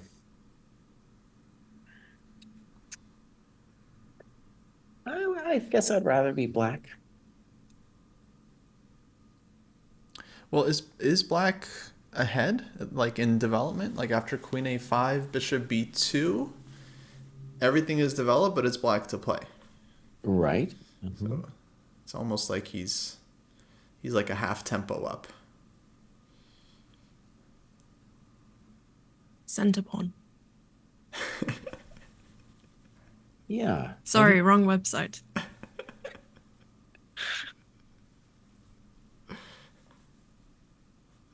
Okay. Well, this one might be calming down. This let's just say it does have the potential for full liquidation to a completely drawn position. It does have that potential, but I'm it isn't over yet. It isn't over yet. Mhm. Do you think black would try to put the bishop on d5 and c4? And Totally a thought. Yeah. I don't know about C4, but definitely bishop D5. You know, Oh. sure, bishop D5 at some point. knight e4. And chump GMs would probably play queen A5 without thinking too much here, but he is thinking about creative stuff like, does bishop D5 now do anything? Maybe queen E7. He's totally willing to part with the pawn if he can get some juice for it. Mm. I just don't see the creative thing, though. But my name isn't Farouja, Farouja's by the way just been tanking throughout this tournament, spending so much time. So that's been his MO so far, just spending all this time and getting into time trouble. Jesse Feb, where are you in the on the spectrum? Are you closer to a Nepo or to a Grischuk? Like, are you often in time trouble or Okay. playing too fast? No, I thought you were asking where I am on the spectrum, and I don't think you're ready for the answer. That was my next question. But did you say Nepo or Farouja? Nepo versus Grischuk, or Farouja in this tournament, he's been playing like Grischuk, like he's been getting into time trouble very frequently. Yeah, well, as long as Farouja's not playing 150 to 200 bullet games during the candidates again, I think he definitely has better chances than the last one. Though, how is his blitz? I don't actually know. How is Farouja's blitz? Well, he practiced that bullet that evening, so he's preparing for this event. Okay. Because he's been in time pressure big time every moment. I also know that he had to rush to get some games in order to qualify. So maybe, would you say that he's a little out of practice compared to the other players or no? I think Farouja is going through an early life crisis because he moved to France. He started studying fashion, and he's clearly very serious about it. You didn't hear about this? Okay.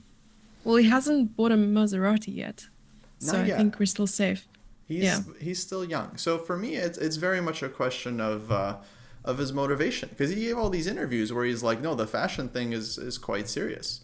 And so That makes a lot of sense now, though, because he does wear a lot of really good clothing. he's very well. I was gonna say he's definitely, I think, the best dressed player in the tournament from what I've seen. And World Chess often posts about what he's wearing and what the cost is of what he's wearing. Yeah, that might be why. Costa, could we go to the Naka game for a second? Yes. Okay, I'm going to try to create a narrative for H3 and the weird maneuverings that have been going down. Okay, Knight this is D2. just chump GM trying to figure out what these people are doing. So H3 was a Once upon a really weird time. move. And the narrative, I think, is Black wants to play bishop E6, but he doesn't want to get met with knight BD2. And the story could be, well, I don't actually want to trade the bishop on B3 ever. I want white to trade on E6. So he plays knight e7. Naka finally commits to knight c3. And that's only then does black play bishop e6. And Naka then dislocates his cool-looking knight to deal with it. So, i.e., Naka says, and I think this makes sense to me, that if we take on e6, we will have nothing. So we're going to play knight d2 to hold the tension.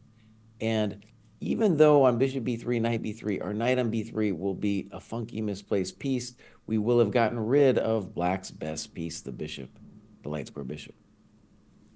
So which side of the board should white play on? The king side? He's going to want to play on the king side. Yeah. It's nice, though, to have the rook on a1. That guy can be an opportunistic destructo piece. You know, it's not a bad thing over there, rook a1. And so maybe the point is also to open the rook. Then queen h4 with yeah, we could Kostya's open the idea rook. of sacrificing on f6. Right. And Absolutely. even now, I wouldn't want to, I don't know, but Prague has to wonder, like, if it was White's move, would he take our coconut on f6? That's one of the things that's going through his mind. I would. I don't think he take would, it. but, you know, Kostya's already dreaming about it. So there you go. Oh, yeah. And Well, I you bet also have to think about the juices. the juicers. Yeah, think of the juicers. Oh, queen d7. Ooh, inviting Naka to take. But no, You it know what? doesn't make sense to take after knight to d2. The knight needs to be on h4. I mean, this, yeah, would not be the right moment. You So know, rook that takes f6. also takes queen queen d7, h4. it's setting up the Hindu bishop takes h3, but that's a well-known maneuver. PTSD. I mean, this would be a PTSD, little bit dude, of yeah. deja vu. Another Indian player playing bishop takes h3 against you. Oh, man. What are you gonna do? What are you You gonna drop out immediately? The Hindu sack. That's right, man.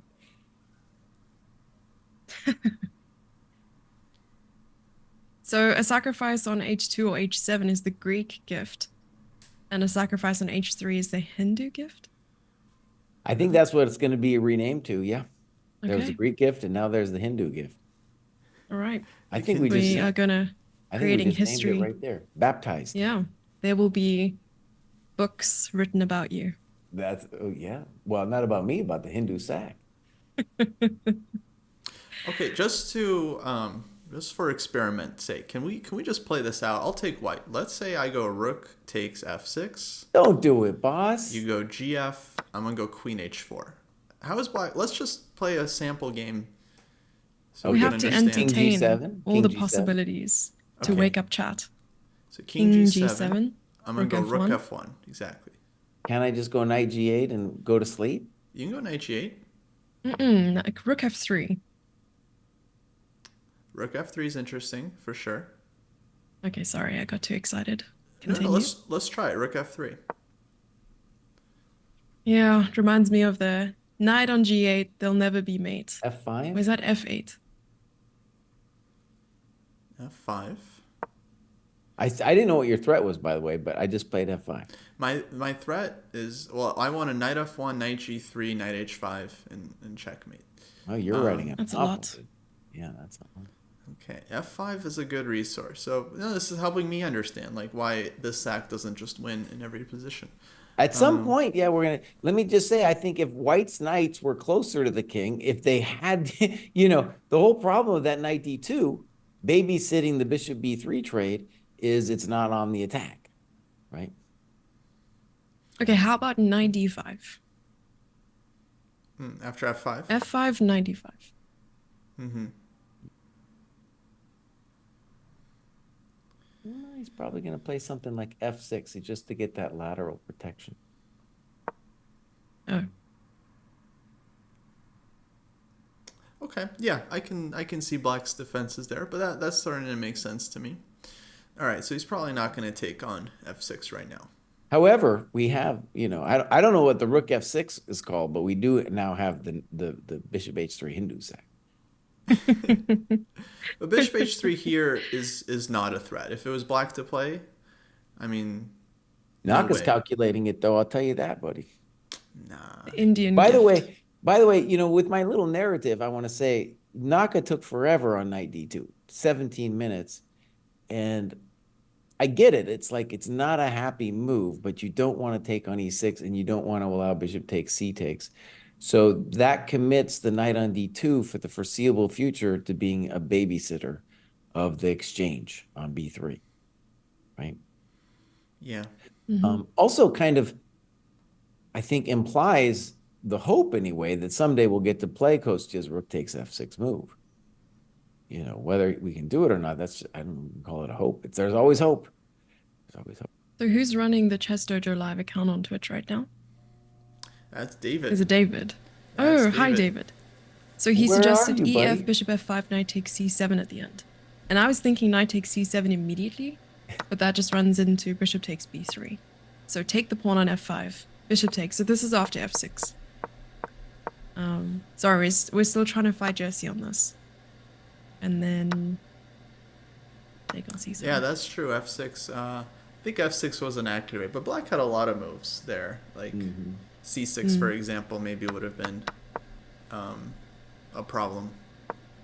Even there, I feel like I'm fine. But and David, we weren't really considering bishop h3 seriously. That was just the Hindu sack that he got nailed by Gukech, you know. And we were thinking Prague might be messing with him psychologically. Just be like, "You sure, buddy? You sure about this bishop h3?" We'll know if the trauma's real if Naka plays king h2. Then we'll know that he's just been completely done in by the Hindu sack. Okay, so we'll preemptively play rook a7, anticipating the c6 to, you know, prevent all of the things. You're right, David. It was Vidit. It was Vidit, not Gukech. Rook A7, yeah, seems like a reasonable move here. Rook a7, isn't Black going to go just rook a8 and say, thank you for coming in? We'll trade it off. But then maybe Queen A1. Oh, the other direction. Trying to Karpov Unziker the guy. Which side does white play on? It's supposed to be the king side. It's supposed to be the king side. I'm so confused. But he's making all these Okay. moves. Knight D2. Knight D2 is quite unusual. Like wouldn't have expected that one. Now, one thing to say about this rook f6 is it's very hard for me to understand what we're supposed to play as white here. There's I king feel- H2. Well, right. But let's say you play king h2. What's your plan, you know? Black, by the way, is set up to play rook a8 now, you know, pretty basic level chess. It's okay, we play rook a2, which is the theme of the tournament. I think as white, I would like to get the a rook to f1. So I would at some point maybe want like queen g3 and then rook f2 and then rook a f1. Oh, that's nice. And you're threatening something with queen g3. Yes. So then what does black play? And then you have rook a7, rook a1. Oh, that would be So- another idea. Yeah, to get the queen out of the way of the rooks. So you go rook a7. Oh my knight gosh. e2. Okay, no, that makes sense to me. He's like, Yeah. one of the knights needs to go to g3. He's calculated that bishop h3 is not going to nail him. So now he's bringing Yet. that over. Definitely getting closer So- to sacking on f6. It's obvious that the plan is king g2, knight g1, knight f3, knight h4. That's right. And actually, I think what's cool about the rook f6 idea is if you're black here, you know, I think rook a8 is going to cross your mind. And actually, rook a8, one thing that's kind of cool is it really does work against rook f6, because if you play rook f6, you need to keep one of the rooks to do it. Right? But if we go rook a8, rook f6, I can immediately go rook a1, so that's not pleasant for a peasant. So on rook a8, if you want to hold on to your rook, you got to play rook b1 or something, and you know, maybe we've seen that before. So rook a8, queen, f2 or g3? So what I'm saying is if you let me take on a1, then I've at least dismantled the rook takes f6 thing. Is that a big deal? Oh, Well, maybe. But it's hard to imagine what Black's problem is if there's no rook f6, right? Yeah. Also, but then there's Black's problem would be the A file, wouldn't it?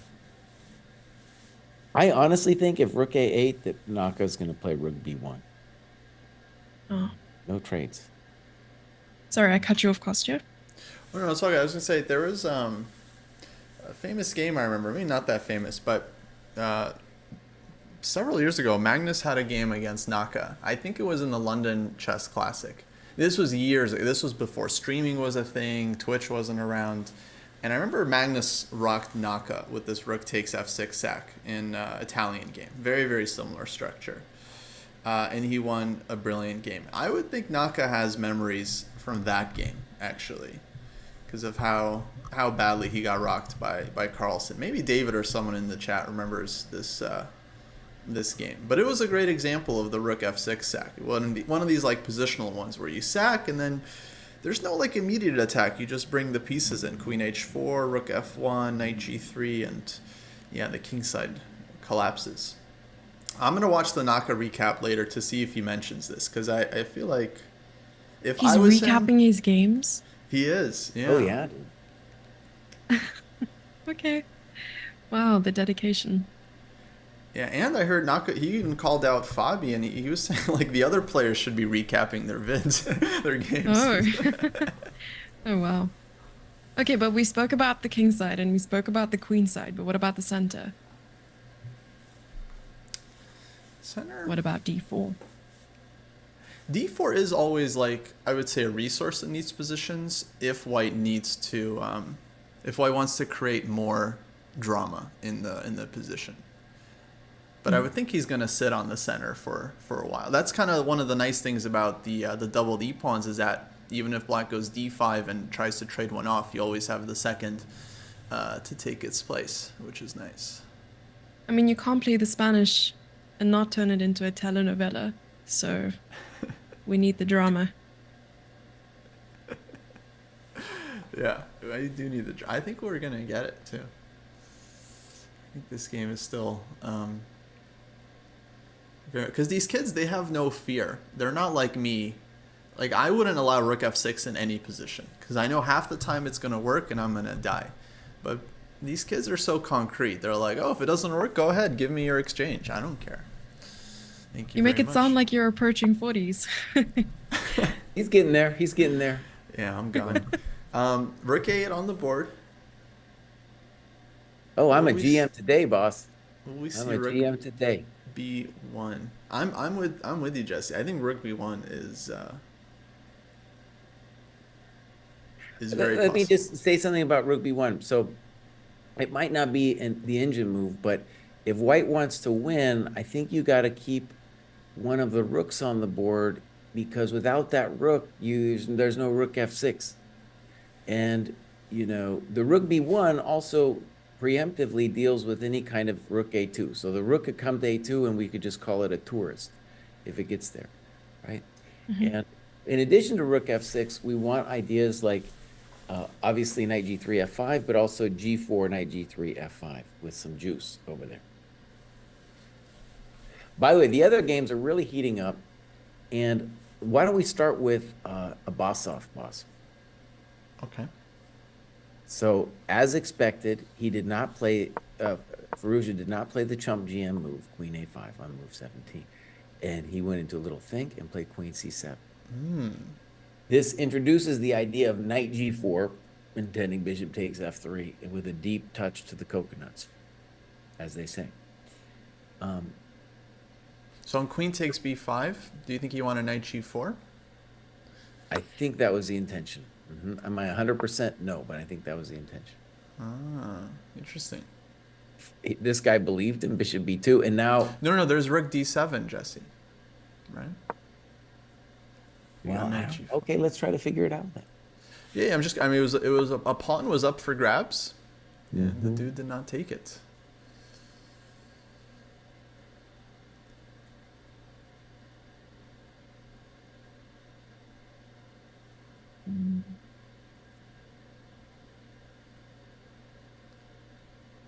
Hmm.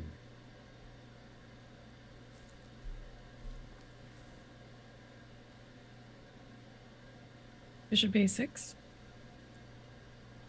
Well, what does it do? Pokes Yeah, the like bear. bishop a6. Sorry, it pokes the coconut. Nice. There you go. Welcome to the dojo, Getting the Jesse hang of it. Feb. Welcome to the dojo. Bishop a6. It feels like just a tempo, and it seems like white would have a lot of like queen e5, for example. And now I don't see Oh, white's maybe- extra pawn mattering here whatsoever, but it is curious why he didn't at least. Maybe rook. I got take it. I got it. We'll play bishop f3, Mm-hmm. gf, and rook a5 with initiativo. Ah, okay. And then we're definitely going to start talking to some coconuts over there. Yeah, Oh, yeah, that's that's pretty very unpleasant. Yeah. So queen c7, Ooh. very creative. Very creative. Bishop b2 played. Okay, so now black has several moves. By the way, like we talk about, the old timers would talk about guys like Alekhine, or as Kosi would say, Alyoshin. Talk about how they could create something from nothing. And this is a little bit what's going on with queen c7. The engine might say it's terrible, but you can see there's like all these ideas that white has to worry about now. Oh yeah, Firouzja's wheels are spinning. I feel like he wants to win this game so dude, bad. yeah. So bad. So bad. Now, one basic question, for example, is bishop d5, and then you probably can't take because of rook fb8. There's some questions surrounding that, but that would be one thought. There's a lot of intermezzos, let's just say, going on there in that position.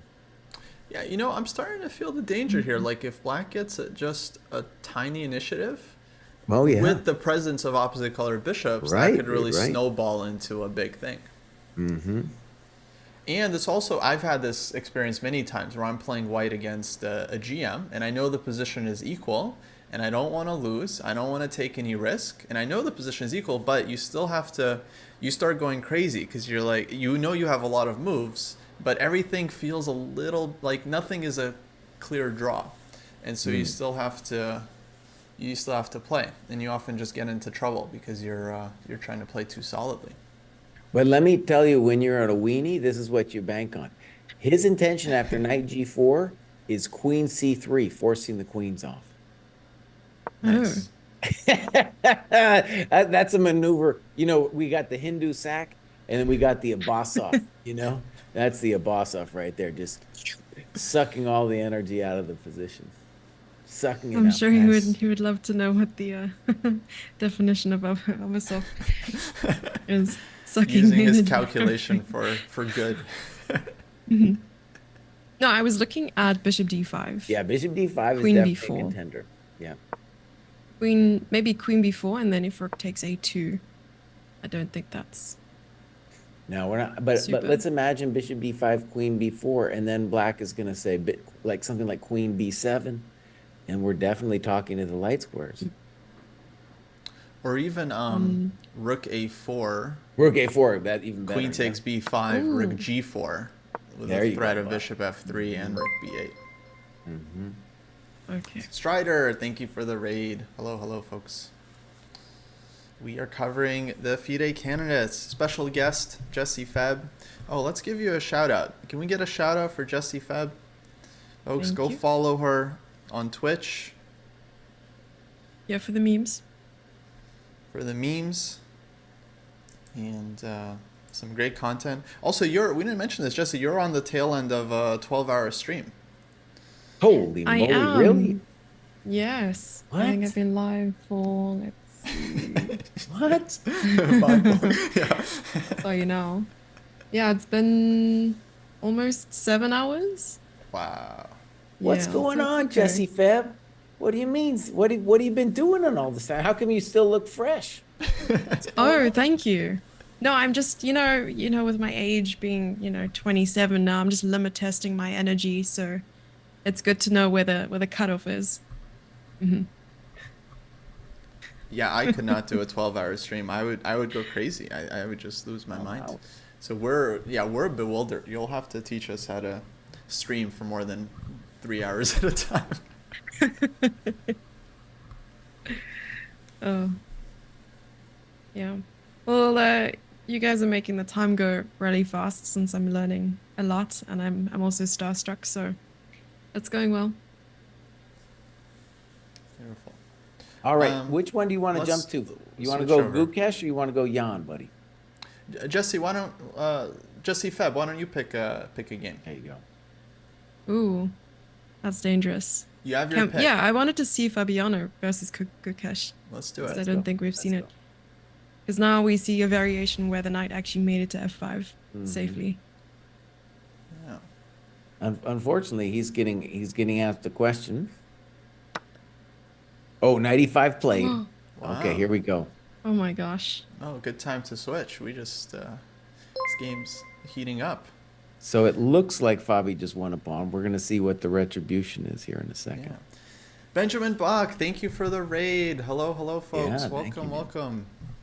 We just switched to this game between Caruana and Gukesh, and it has started to heat up because Fabi just snagged the pawn, and we just got here. Actually, let me back it up. So this was an Italian game. We saw it last around Queen C2 here.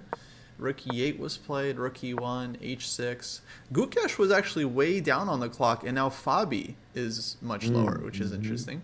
Knight F1, D5, Knight G3, B5, Knight got to F5, and now DE, DE, and Knight E7 played by Gukesh, which started this madness with Knight takes E5. And he's been 12 seconds on the move as well. On, Well, Fabi 97. tanked on knight f5 and then knight e5. And Yeah.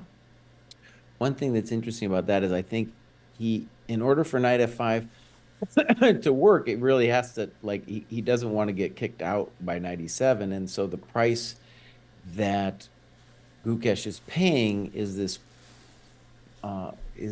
he gets rid of that knight f5, but he's lost the pawn, and he has some kind of idea. I'm just going to admit, looking at it here, I don't see the clear path for the compensation yet.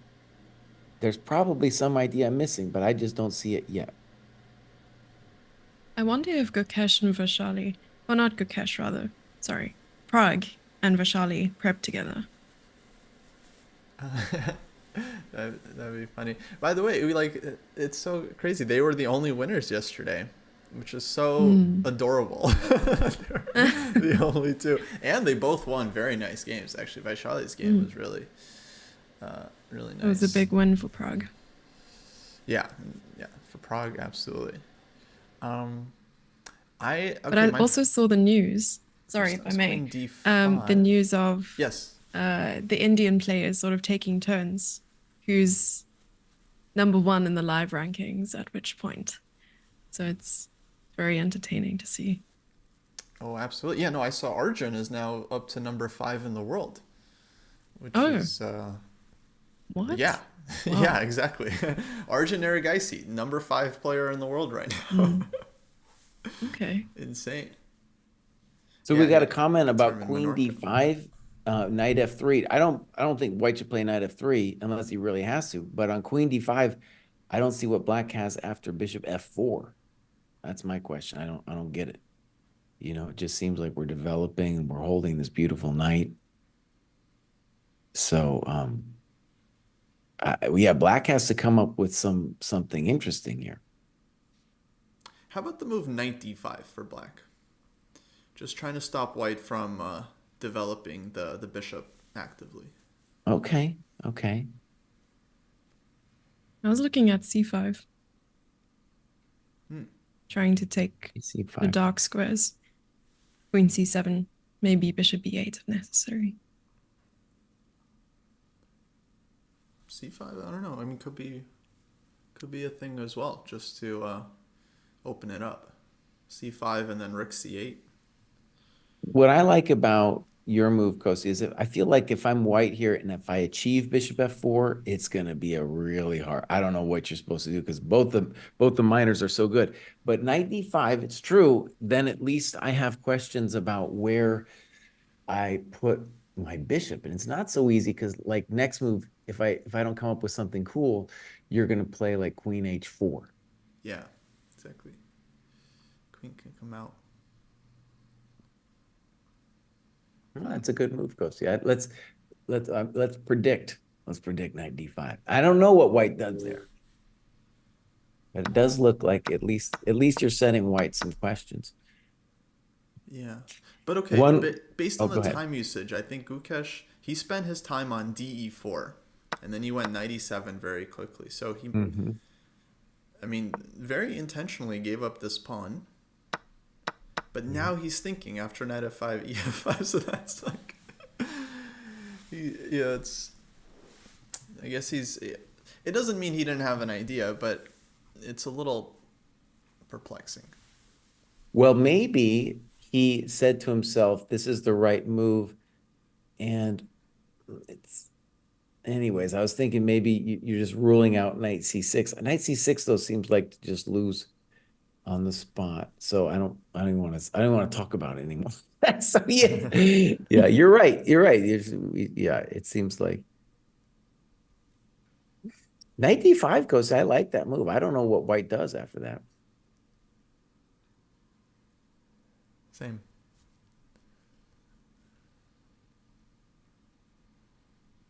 Mm. Maybe bishop d2, queen h4, and the kind of miserable rook e2. There's a lot of things happening there though that I'm uncomfortable with the dark squares.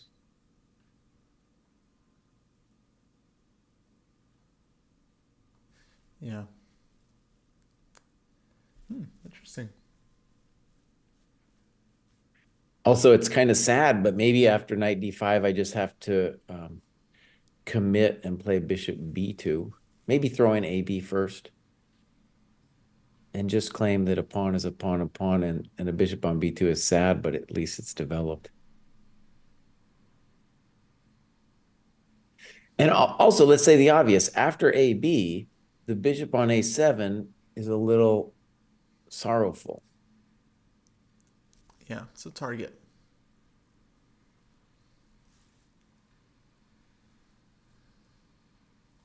And Le Petit Prince is talking about if bishop b2, some kind of knight f4, for sure, maybe. Maybe. I don't, yeah, it's totally possible. Bishop b2, let's just say it's a sad square for the bishop, but the problem is after knight d5, it's not clear where that bishop's supposed to go. Right. Bishop h6. One move that, no, I don't like it. Yeah, maybe. Okay. So one move that I just think is a little too fancy for at least this chump GM is knight d5, rook e4. Mm-hmm. That's a pretty fancy move though. Let's just put it out there. I don't know. That's the kind of thing that you don't want to do that at home. Don't try this at home, kids. Yeah. Yeah, I'd be a bit nervous for white. Knight d5, to me, I guess bishop d2 feels like... So knight d5, bishop d2, what are you going to do on queen h4 though? Yeah. Queen h4. Oh. We were thinking rook e2? But then you got to worry about like bishop f2 and rook e5. Oh, yeah. No, I am very worried about that stuff. Yeah. Yeah, knight d5, bishop d2, queen h4, rook e2, and then like rook takes e5. Yeah, it looks scary for sure.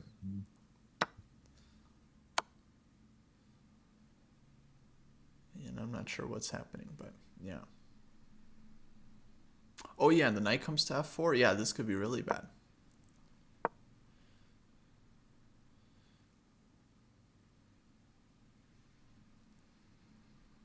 Yeah. Oh, Firouzja just played a move I really like. Why don't we just dip into that for just a second? It's a nice, simple building move. Kid played queen c5, and he's just saying, you know what, a boss off? I'm bringing the lady to the party. I'm going to protect my little sad pawn. I'm going to play queen h5, and I'm going to mate you, Baus. That's what I'm doing. Mm-hmm. That's a simple move. And white has all kinds of things he could do here, maybe 95 or something like that, but we're keeping the game going.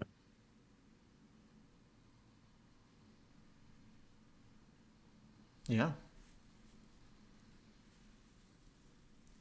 What about your idea of rook lift? Rook d4. Rook d4 for white here, maybe. But then bishop f3, gf, and queen h5 or something, Go talk to the nuts. I like rook f4. Yeah, like going for the f4 square. Just to try to shore things up on the fourth rank. Let me just tell you guys, we're playing, this is a Basov here. A Basov is not the dude to play rook d4, f4. That's not who we're dealing with here. Is he Not who he more is. tactical? No, he just wanted to exchange queens. He was just looking for that knight g4, queen c3 line when he played bishop Oh, d2. I see. He wants to do the German word. In fact, he is the definition of the Tauschmaschine, the exchanging machine. He just wants to Oh, suck it all out, suck all the life out. But there's a different kind of vampire on the board, and that's that queen on c5. And once the vampire comes to h5, the vampire is at the wedding. She is at the wedding, and she's dreaming about all that. Rook a4, g4 thing is also a dream.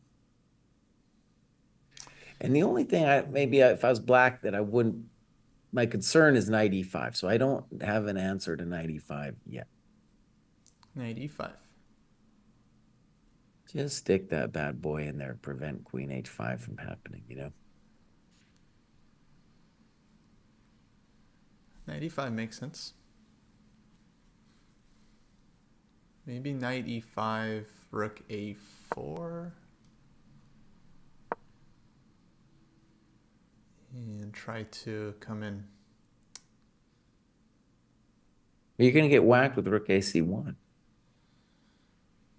Whack. Yeah. Well, I don't know. I'm just trying to figure out what Ferrugia is going to do. I get it. Yeah. or bishop c3. Queen h5. Bishop c3, yeah, queen goes to Queen h5. b2. And then probably black can take on f3 there. Mm-hmm.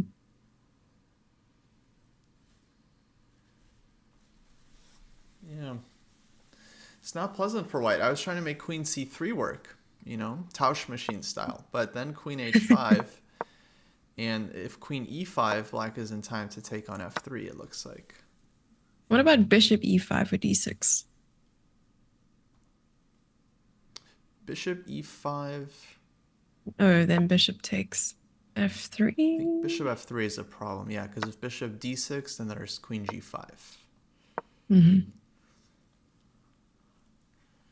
At a minimum.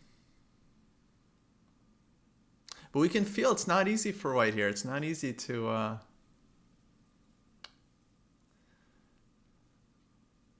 And it's frustrating because, like, over the board, eval bar says equal, close to equal. You got, you must be fine here, right? I mean, it's like all the pieces are developed, but still under a bit of pressure.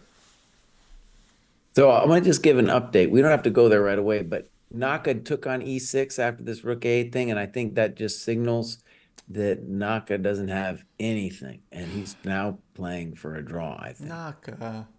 Come on, man. That's okay. Sometimes you don't got it. Sounds so disappointed. Sometimes you don't got it. Now, one thing that's kind of cool in the Jan game is we were talking ages ago, like, well, what is black up to? And black is starting to show their trumps, I feel, in this position. Not to say that black is better, but they did the standard thing. They fixed their king. They advanced on the queen side. They got a couple weak squares now to play with.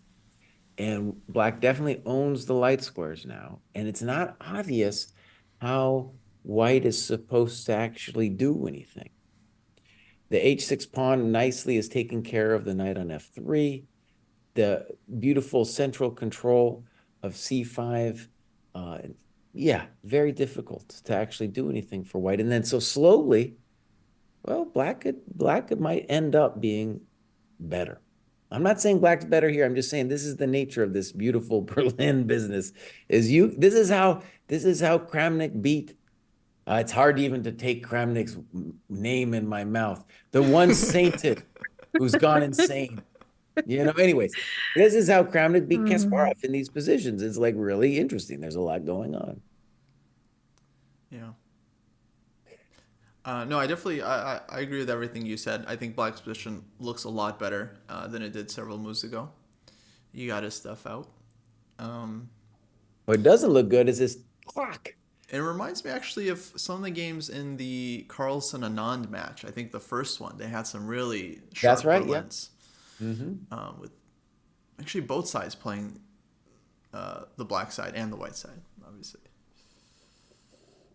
I thought in Now, the beginning when you mentioned the Berlins, that was an attempt to have a short game or like a short draw to reserve some energy. But maybe that's not what you meant. no, it's a fighting Okay. game. Well, it's really up to White. If Nepo wanted a quick draw today, he of course could have made one, but I think he wants to use his whites in this tournament as much as he can, like most players. Now, So this last move by Vidit, so he's been tanking. He's been spending a lot of time. And Bishop E7. I would say the Trump GM move would have been like Knight A5, looking for Knight C4. But Bishop E7 is fascinating in that first of all, it's just connecting the rook. So maybe we'll just play Rook D8. It's saying I'm not afraid of Knight D5. And it's saying maybe someday I'll take on F6 if I can make H5 work. how Well, about Knight that's H4 here for White? The intention of going to F5. Is that anything? maybe. I think then you got to wonder about H5. Yeah. So Knight H4, H5, and then So show the Knight H5 variation first. Knight H5. Oh, So there's a Knight variation. H5, Rook Rook H5, H5. Yeah. right? That would be an example of like the kind of setup that Bishop or tactic that's planned after Bishop E7. Yeah. That would be good for Black. So maybe on H5, White goes Knight F5. HG, I opened up my business. I got rid of my weakness. Yeah. But as Naka would call it, these knights. So These knights. Uh-huh. he wins the knight battle. So you're But saying notice in that nothing position, special. Hmm. it feels like White's achieved something, but even if it's White's move, there's nothing amazing going on for you. Yeah. And there might be some kind of dastardly thing that Black can pull off here. Hmm. I was looking for ways to reinforce the knight on f6 as to go like knight d2, knight e4. Yeah, I like knight d2. Oh, David pointed out a nice line here. Sorry, just at the end. Yeah, Black could take both horses and go rook ag8. Yeah, And then White's king starts feeling very funny. So, yeah, that's a probably welcome to not the great. dojo right there. Yeah, knight d2 definitely crossed my mind to just bring the knight to e4 and get the grip. I think a way to think about this position, though, is Black is waiting for the knight on f3 to move, and then he's going to think about h5. Because if we play h5 now, besides the tactical stuff, there's always knight g5. So the knight on f3 is a chump at the moment, but it won't be a chump if we play h5. So I think that's kind of like the dynamic at work here. And also, I think if it's just Black's move and White doesn't do anything, then I think Rook HD8 is just a simple improvement of our position. Mm-hmm. If I was Black, maybe Knight D5 is the move that gives me the most tremors. But arguably, it doesn't really do anything. Knight D5. I would play Knight D5 if I was White. That's just my chump GM move. And then I can dream about maybe Knight E3 to F5. I don't know what I do. I just move it around. What do I think about the FIDE game? Well, let's see if there's somebody's moved over there. Well, nobody's moved. So we think they're gonna that Gukesh is gonna play Kostya's move knight d5. It's funny, I almost said Fabi's move because Kostya and Fabi are like lookalikes, dude. They get their glasses from the same place. People have been talking about it online. Oh Anyway, wow, so twins. Well, there's only one glass store, in the Central West End, right? Where are we? Okay. Abasov took on f6, by the way. okay. That's Oh, that's a big decision. rook c1, queen h5. That was his intention anyway. I don't see anything wrong. If there's nothing wrong with queen h5, then I think we say that black has got a little bit of initiative going on here. A little bit, right?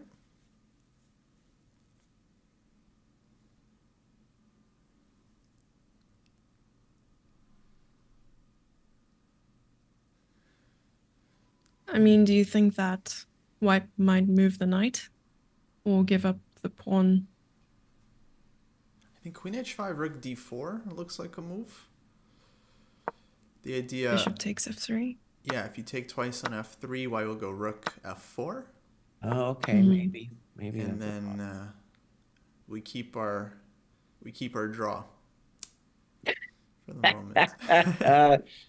He wants the draw. We want the draw. Showing your cards. I just sympathize so much. Every time I get white against GMs, I get nothing out of the opening, and then I have David and Jesse in the back of my mind, like, oh, you got to play for the win. You got to play for. Oh, how? no. How? What do I do here? I got nothing. They're living in your mind rent free. Exactly. I think queen h5, rook d4, there's a lot of question marks there, like bishop f3, gf, king h8. There's questions. Mm-hmm. There are questions.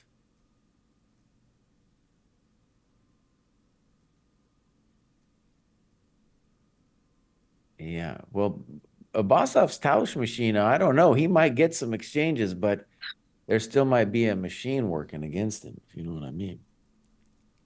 He probably has some notion. I'm sure he has some notion about what is going to happen after queen h5. You don't just take on f6 and play rook a7 without a notion. And he spent a good time on bishop f6. Mm-hmm. Nepo playing knight h4, by the way. My move. Okay. He's Here we inviting go. the g5. So now we're going to see if this, okay, so again, my sense, I don't know if it works tactically, but like h5 was the big question I had here. Yeah. Let's put h5 on the board, Kosi. What would we do if we were white after h5? Maybe g5? I don't know. g5 might be clever, and you're saying, I'm going to g6 you. Yeah. Like a g6. Exactly. Like a g6. I thought maybe black would take on f6 first and then play h5, but then you're right about the whole g5 looking kind of scary. Well, he does get this, this kind of checkers grip on the king side. h5 came. H5 on the I'm a board. GM today. Oh. Welcome to the dojo. That was, I suppose, not that, quite fast compared to the 6 minutes that Jan spent. Well, dude has only got 32 minutes left. So, that's not that much time. This is something I spoke about with the chat, and I'm not sure if there was an article written about it or whether this was discussed many times, but I've seen at multiple tournaments where open sections would have, the time control would be 2 hours aside compared to the women with an hour and a half. Why the discrepancy? The word on the street is that they polled the women and asked them what time control they wanted to play, and the women got to decide. I don't know if it's true if they also polled the guys for their time control. I doubt it. Because I don't understand who would choose this type of control. 2 hours aside. With like 2 hours, Yeah. no increments. I don't understand which player would willingly go for that. Because I think the same time control was used at events like the Grand Swiss, where you have more players. Is this the Grand Swiss time control? Yes. Well, the one I played a couple years ago, it was 2 hours aside for the open players and an hour 30 for the females. Mm-hmm. All the oldies voted no increment. Oh. Wow. I mean, let's just say, FIDE, buddy, you gotta pick a time control and stick with it. You just can't be doing different time controls all over the place, you know? Give me a break.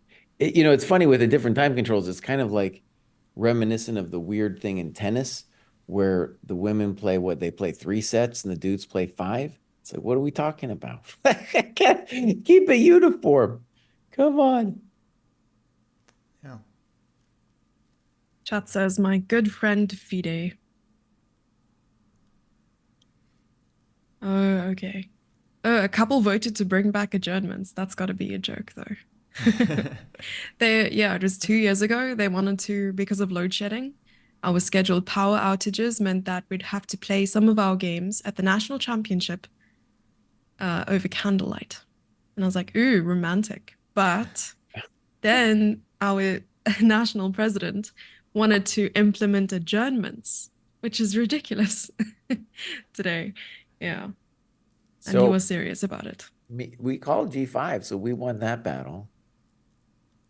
Let's talk about how G5 changes the story of the whole position. So before this H5, G5, White was dreaming of landing a knight on F5. That dream is now done. Now the dream is for the knight. Remember, the knight was on H2 early. The guy on H4 now. He was on H2. We were wondering, will that guy have a job? Then he bounced F3. He was dreaming about G5. That didn't happen. Now he's on H4. He's dreaming about F5. Now that didn't happen. But now he's got a different dream, and that is to play G6. First question I have is G6 even a threat? It might not be. So if you imagine it was White's move and we go G6, bishop F6, EF, FG, I don't think you can take the pawn knight G6 because of like rook G8. Would you move the king away first? King H2? Yeah, you might have to play king H2 first. And what this all points to is like, well, what does black do now? Yeah, another line I just want to say why I think king H2 is needed, because if you went G6 right away, black could just take on G6 and go rook G8, right? Right, you could do that too, and yeah. just win 2 horses for the castle. One move might be bishop D8, intending knight E7. That feels like a Gukesh move, bishop D8. Well, one thing it also underscores is not only do we want the knight to now deal with the light squares, because this whole G6 is White's main idea now, but also the fact that our knight on C6, it either needs to go on an adventure with knight A5, C4, or it needs to come back and do something else, because right now it's not really doing it. Yeah. But the bishop D8 would also rely on the tactical variation, bishop D8, G6, bishop F6, EF, FG. And I'm not 100% on that because White could then just say, oh, you're going to give me that big fatty pawn. I'll sack a pawn to get that, I'll sack a pawn for that. Oh, by the way, look at the move Gukesh made. He played Jesse's move, C5. Get out. Look at that. Woohoo! Jesse, you called the super GM move. It's funny. This is the highlight of my chess career. I'm so used to being the Jesse in the room that I'm like, what? I did what? Yeah, I'm sorry, Jesse. It's my time in the spotlight. You did call that. I was like, what is he thinking about? Play coach, just move knight D5. What's going on? Yeah. It's okay. My chat calls me James, so you can call me James if you want James. to. James. So Yeah, I 'cause I you're did a always. DM reveal one day, Oh, and someone in one of the DMs were like, "Hey James," no context, nothing else, just "Hey James." just hey James. So ever since. Dang. Well, explain your move, Jesse Feb. I don't get it. Explain Okay, where yourself. do I begin? I mean, I have to do it like Jesse Cry does, right? So I have to create a narrative, build Yes. a story. Yes. Once upon a time, um, I had a dream, and that dream was to place my queen and bishop on the dark square diagonal. It's probably far from the plan that he has for his pieces, but I would play queen c7 and bishop e8. Ah. But I have to also throw in there that knight d5 idea that I also came up with, JK. It was Kostya that came up with that. So maybe if b takes c5, knight d5? I don't know. Oh, and that's the end of the story, the end. Oh, And maybe they all he lived wants. happily ever after. Actually, I think you have a good point there. Maybe he does want bishop b8 somewhere, just to go after the knight on e5 while white is underdeveloped. The question is if like white will have bishop f4 or something. But like bc bishop b8 could be the intention. If there's something, I don't know, bishop f4. Having trouble figuring it out. Also, maybe BC, queen c7, bishop f4, queen c5. I don't know. Yeah. I can't figure it out, that one either. I feel like black is fine here. I mean, I just think white's extra pawn is. It's just hard to see how it becomes useful in any situation. Huh, okay. I You see a like big white? fatty knight, and I see like even if white has to give back the pawn, if we can achieve bishop f4, we got like an engine over there on the king side, and that knight on e5 is strong. By the way, I did not see what was wrong with knight d5. But here it is true. Like Fabi's got some real questions to answer. So like we got AB, we got BC, we got bishop f4. All of these things are candidate moves. Yeah, it's not so easy. So yeah, c5 is so much more complicated because you have to calculate all those moves I just said. Oh my gosh. Yeah. I'd start with AB probably. Looks so natural. Open up the rook.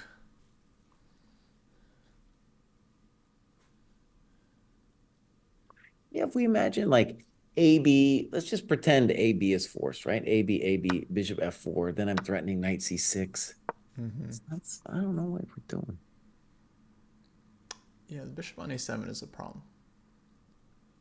So bishop f4 immediately. Well, after taking on b5 to open up the rook.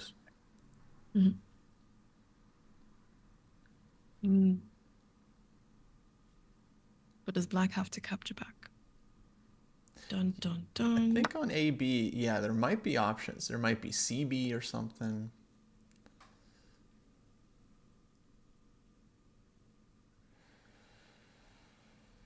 It's opening up. It's opening up. Fabio has had very quiet tournaments so far. I feel like he's had no crazy games. He just had 2 solid draws, fairly like normal win against Abasov that like he's done a million times before. He's just kind of like skating under the spotlight for now. I mean, this is a very technical position he's got now. It's like a big choice, and you got your extra pawn, and you need to turn it into something. You got to make sure black's initiative doesn't turn into, oh man, tense moment. By the way, I'm going to say, we don't have to go there, but I'm just going to say I think Naka's a touch worse now against Prague. Is it horrendous? Probably not, but I definitely think he's worse. Like his pieces aren't making sense. Yeah. Oh, he took on A8. We didn't see rook B1. No, he said, no, I'm not ready for that. I want to try to make a sad, sad draw. We also saw G5 in the Jan versus Vidit game. With the last move that Vidit made was rook A5. Rook A5. Rook A5. Now that's a Gukesh move. That's a hell of a move, folks. Okay, wait. Let's talk about that. What that wasn't on my radar at all. Okay. We Oh, go. he just wants to play Rook B5. He doesn't care about anybody. Maybe he also wants C4, Jesse, and some play on the Maybe. fifth rank. It feels unlikely to me. So, okay, for the first thing that Rook A5 says is it says, I'm not worried about G6. It says, I'm just not worried. And Well, one he thing spent 8 minutes on this move. So it went from 32 minutes to 23. Do they get extra time? They do at move 40, and then like move Oh. 60, move 80, Okay. move 100, 120. Excuse me? They got a lot of. They got like 6 time controls or something. I Okay. think I got a refinement to our answer to G6, by the way. So if G6, the move order we're going to do is FG. Because giving up the bishop for that knight and giving him the F pawn is not something we're really yet ready for. So G6, FG, knight G6, and only then bishop F6. And then if knight H8, we have bishop H8, so that's good for us. And if EF, then rook G8, and we win as coconut. So that's at least cool for black because that means that the immediate G6 is defanged. I do want to say with this rook B5 thing, makes me nervous because like white just needs to defend it one time. And then the rook is like, what am I doing here? You know, I didn't agree to this kind of service. You know, I didn't agree to this. Rook B5 and my rook is just crispy critters like that Lasker game where he's just like cruising around with the rook and it magically works. So I don't know. A rook A5, that's a speculative move. Oh, by the way, Vidit, boss, you got about a minute to move till you hit move 40 here, buddy. Jeez. Maybe C4. Yeah. C4, by the way, is really a criminal move in the sense that you just killed your main asset with your bishop on E6. But yeah, that's got to be part of the idea. I just can't bear playing that move, but that might be part of it feels like if you're going to play that weird move, it's got to be part of your intention. The bummer for Jan, though, is if G6 is no puedo, what are we doing? What are we doing if G6 is a no lo puedo? Maybe the king H2 move? I don't know. Yeah, Putting the can't rest you of the build up? pieces on dark squares? Oh. Yeah, exactly. Rook F2, Rook D2. Mm-hmm. He just needs to King get his H2 pawn would to at least H4. King H2 would at least like reignite the G6 threat. Rook Yes. A5 makes me real nervous. I'm just going to tell you guys that. Real nervous. You think it was an impulsive move? No, he definitely has some ideas. I'm just saying it makes me nervous because if the rook gets hung out to dry over there, he ain't coming back. Yeah, you can see white winning on the king side. Well, I wonder how torn up that it is about his game yesterday. Because he was one of the leaders, flying high, and loses with white. Oh, it's painful. Now you got to play black against Nepo. It's tough. It's tough out there. One thing, actually, I have a good interview with Vidit, you know, and we have 2 late bloomers in this tournament, right? Like Vidit is only now at age 29 coming into his own at the top level. And Naka, of course, is having at 35 his best chess ever. And, you know, we all know the story of Naka like mellowing out, streaming so he doesn't get himself too serious. But Vidit was saying that he's made progress because he's like stopped getting so upset when he loses, you know, just so knocked out. And he was really cool in the postmortem yesterday with Prague. He was like, you know, that was a brutal loss. And he was just calm together, holding it together. That's good. So that was kind of cool. I like Vidit. I root for him. So I'm predicting King H2, and then I want to see what Vidit wants after King H2. Yeah, do That you makes think sense. that Naka's chess will be affected now that he's married? It only gets really bad after you get kids, Jesse Feb. Oh, okay. Yeah. Noted. All right, so Rook CE1 played. So that preemptively deals with any kind of C4 stuff. Um, But arguably that then, Rook wasn't doing anything uh, on the D file anyway. so if Rook b5, then Rook f2, and we've achieved most of our pieces being on dark squares, and we can Right. just knock the h3 pawn off the board. That's fine. Yeah, it's starting to look like a checkers game. And so let me just tell you why it makes me a little nervous, the black position. The rook is now out of play. G6 will always be hanging over our heads, and we cannot move the rook on h8 because our poor coconut on h5 is dangling. So that's why this whole setup here from black makes me a little sorrowful. Guys, chat is telling us to go to the Humpy game. They're saying it's I heating was up. looking at it right I now, think we should but take a look. Yeah, we haven't All right. I touched the wasn't women's sure. games yet. We'll come back to these super boring e4, e5s. So let's take a look. What's going on with Humpy? So this was a Catalan.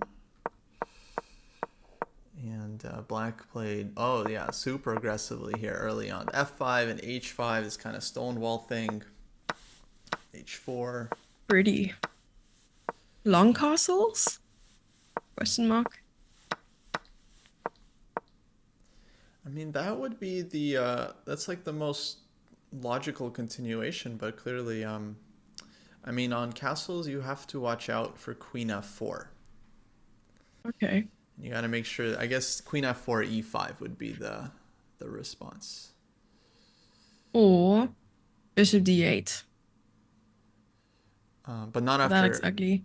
not after castling. No, no, no. Instead of. Oh, instead of castling. Oh, bishop d8 here. Mhm. Yeah. Because then if queen f4, maybe g5? So you're saying bishop d8, queen f4? Mm, Oh, and then g5 well, to try and just get the two. queen to h7. Rook c8 played. Oh.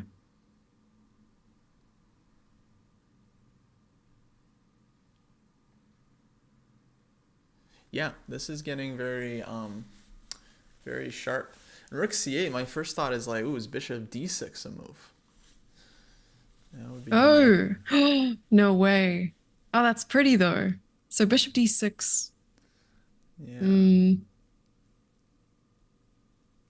Mm. Bishop d6, black would have to go bishop d8 most likely, I think. And then Okay. and then you could just leave the bishop there for but not too long actually, because black will go a6 and white's pieces will start to hang. But yeah, the thing is, I don't know after bishop d6 if white is going I was anywhere looking from about there. even sacrificing the pawn. You play a6. So bishop d6, a6. Knight takes c7. Maybe king d8. Yeah. And Okay. your threat is like knight takes d4. Knight d4, yeah, and then also just like rook c7. Yes. Yeah. Yeah, it's not clear at all if this is what white wants. So maybe Weird here rook position. d1 first. Ah. Weird position. But since I mean, black has now committed to not castling probably. Right. Well, long castling at least. Then maybe white can break in the center. But how? Yeah. Well, now, yeah, rook d1 and d5 definitely, yeah, comes to mind to open everything up. b5, e.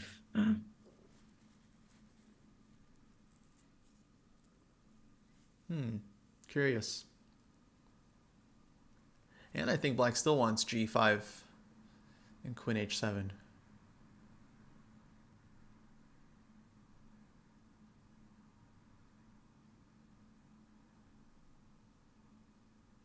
Yeah, tough position to evaluate. I feel like I gotta take white here, right? Yeah, it's hard to believe the king on e8, rook on c8. All black has is this one open h file, and it's no. You can put the queen on h2, it's still not checkmate. That's true. I guess that's why I was looking at the sacrifice on d4. But then even after rook f2, king has f1 Right. to like shimmy away from all of that. Yeah. So it won't be obvious at all. So is it okay if I stick around for another 20 to 30 minutes? Is that cool? Absolutely, Jesse. Yeah, up to you. Okay. Awesome. It's great to have you here. Thank you for joining us. No, I love this. Thank you for inviting me. Yeah, I was just thinking like, one Jesse is not enough, on the show. We need two. Yeah. The Jesse takeover. Jesse, Exactly. well, you guys, it's heating up. And by the way, let's just say I want to say something obvious. We're getting this time pressure thing. If you turned on the engine, you would discover that basically every other move was a mistake, because this is like that's just the way it is. People have less time; they're going to make mistakes. I'm gonna give you a quick update. We don't have to go to Hikaru, but he is suffering a little bit worse. He's gonna probably hold the thing. Vidit has gone full Lasker, dude. Full Lasker. Wow. Oh. And Oh my gosh. just played rook b3, which is like basing his life story on tactical hopes of like a knight d4 or something. Exactly. Yeah. Hard to believe. And he really went full Lasker with this rook a5, b5, rook b3.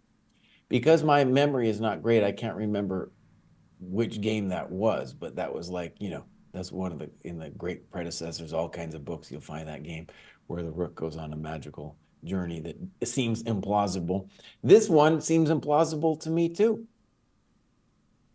I don't like it. The whole thing I don't like.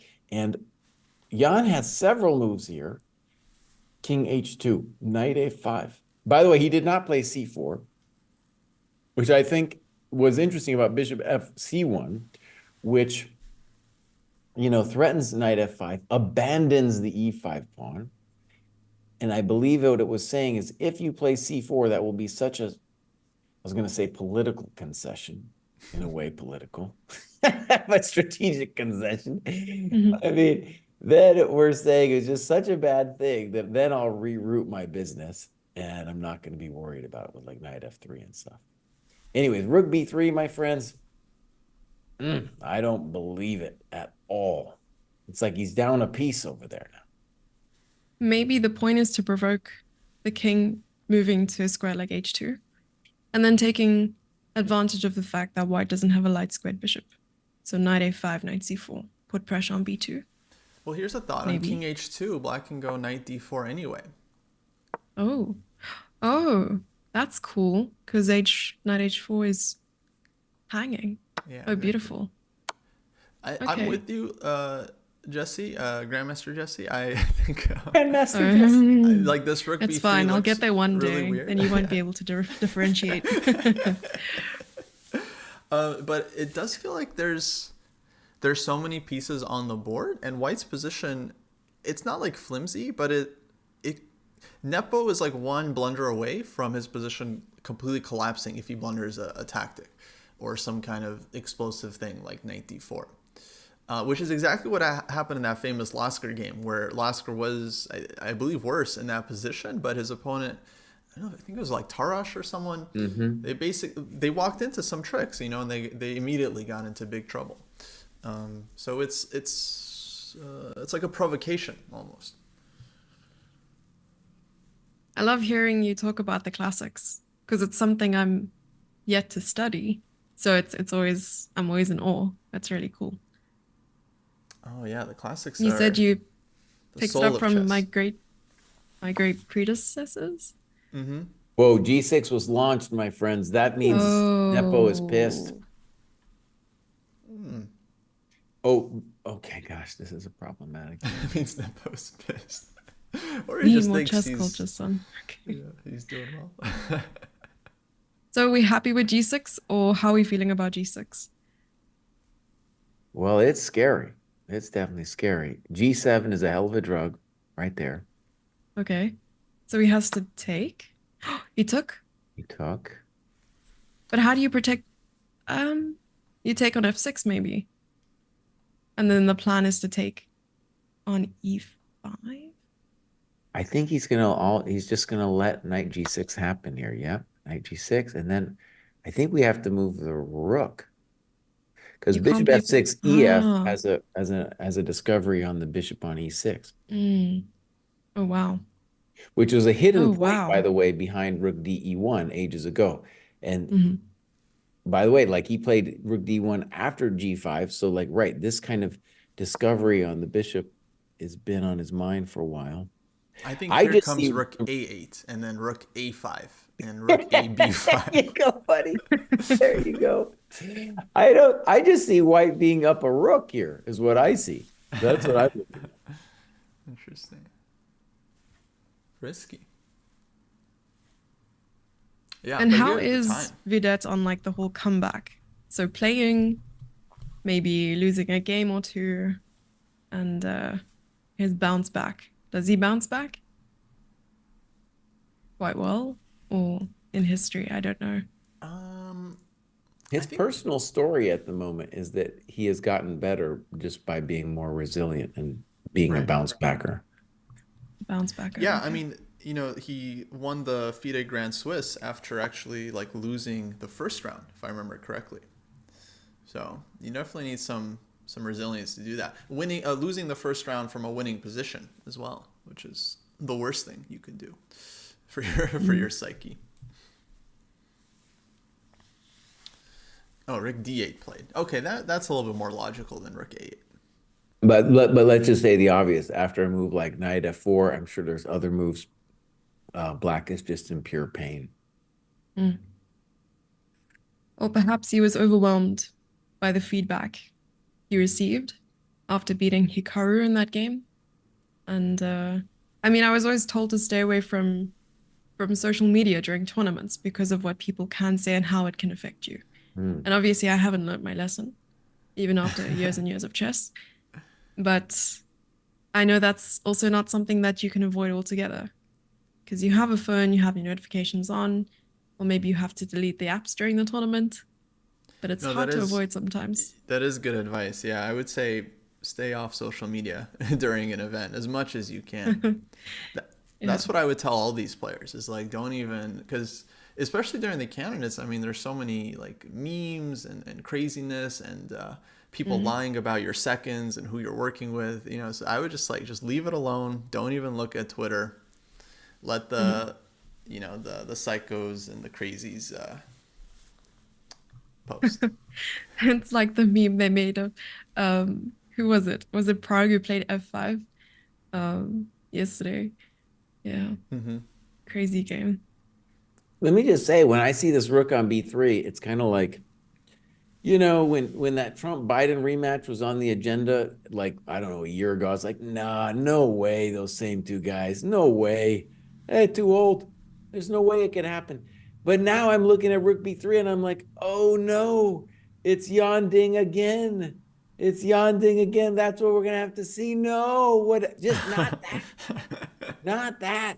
It's like that Trump Biden rematch. I can't do it, dude. Oh my god, that would I be can't terrible. do it. That's like a 180. Yeah. No, I don't think Trump will get a tattoo after losing though.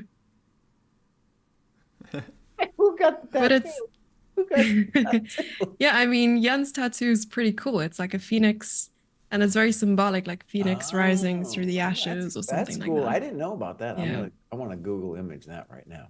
Yeah. I think they spoke a lot about it. Where was it first seen? Yes, the Global Chess League, the rapid event in Dubai, and he went in with a t-shirt, and you can just see this like really big tattoo on his arm, and he got it directly after the World Championship match. That's his what was the word again? Bounce backer.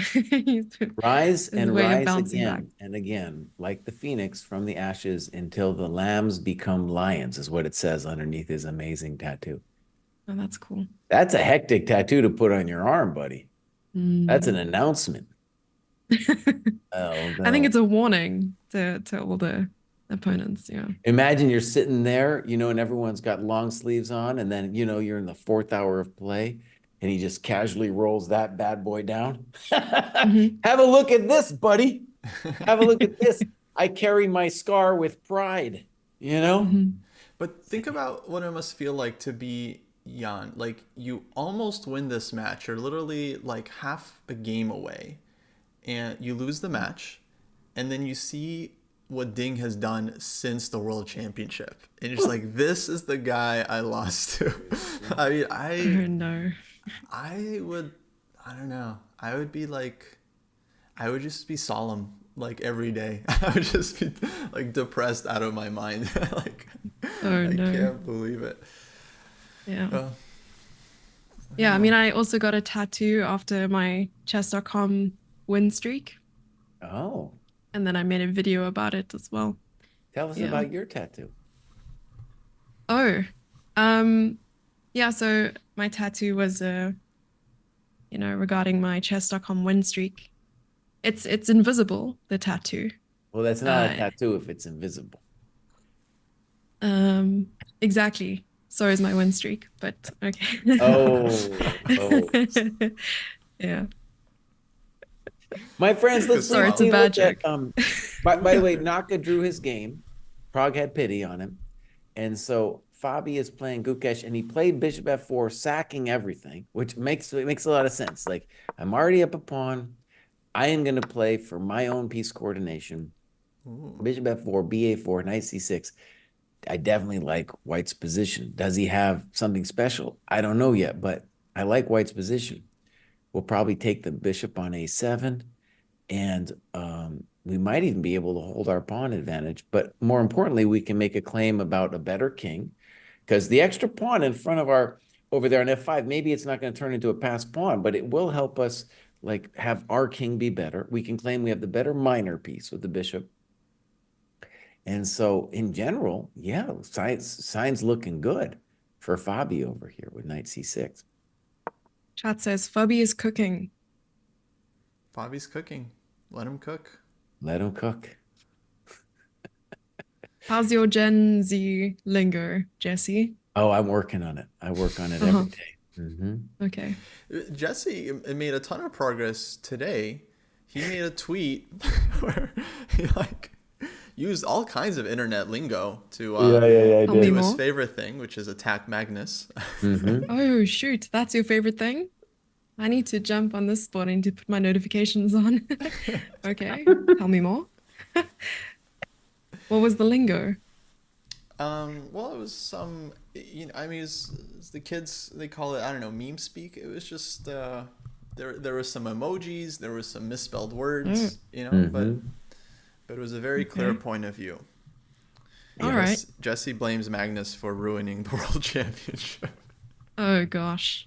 Yeah, I'm definitely not on Twitter right now.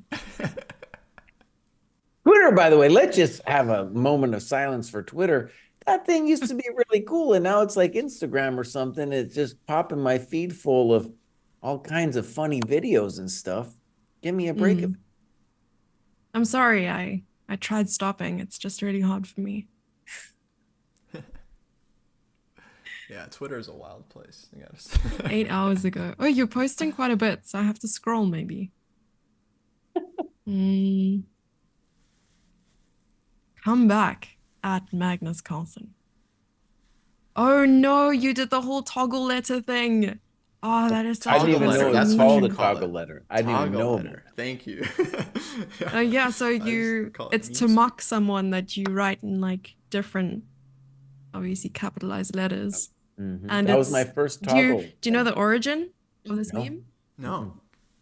So I think it's called the SpongeBob Unga Bunga. The SpongeBob. Okay. Yes. I've seen the It's SpongeBob. where SpongeBob is dressed like a caveman, and he's got the stance, and he's making fun of whatever someone is saying. Mm. Yeah. Jesse, do you know who SpongeBob is, or is that My kids are into SpongeBob. Yeah. they are? Okay. Oh my Because gosh. because actually I was into SpongeBob when I was a kid, so it's interesting that your kids are still watching SpongeBob. Yeah. That's Mm. cool. Blast How from old are the your past. kids now?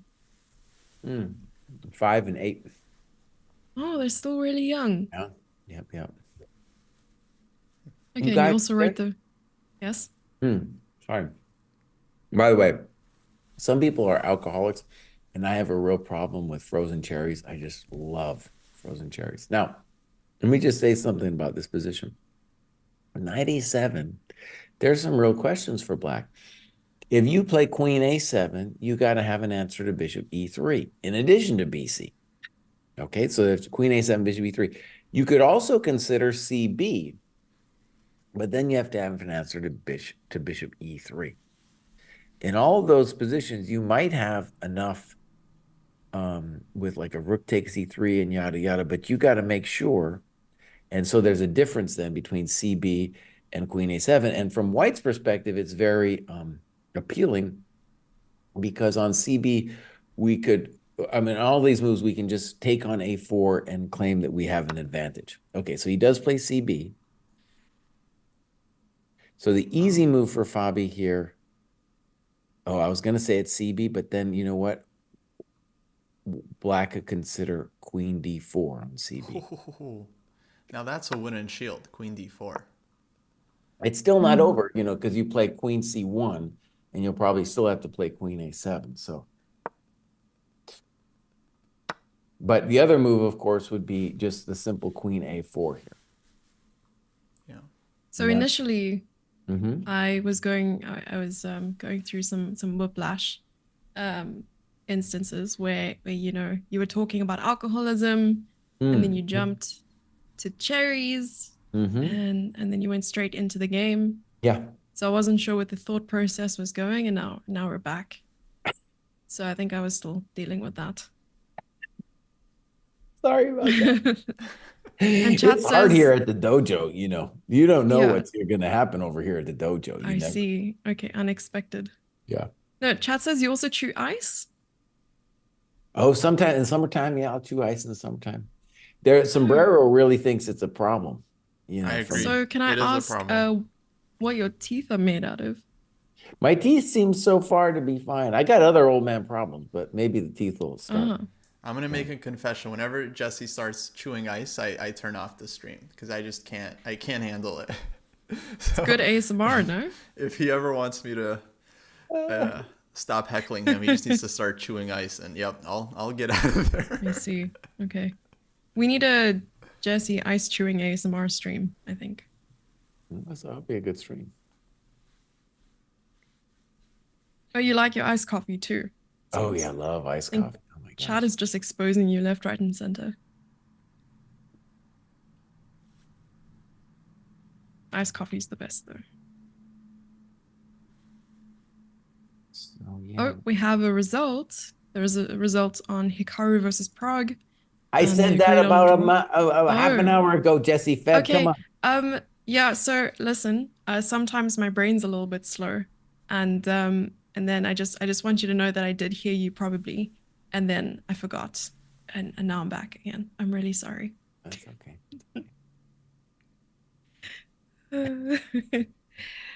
She's been up for 13 days. I don't know about that, but yes. Some of us mere mortals want to be immortal. So in this position, my dear friends, I'm thinking the first big question is Queen A4. I think you got to play Queen A7. And then if I play Queen B4, you could claim that Knight D5 is enough to hold it together. Is that true? I'm not entirely certain, but it's not a pleasant position for Black. Then there's also CB, which looks like an advantage to White as well. So black is definitely in trouble. But in these technical positions, like the distance between drawing and winning is really narrow in my chump GM experience. Yeah. But it's definitely like if white can further consolidates and black doesn't get anything special, that bishop looks very strong. Yeah.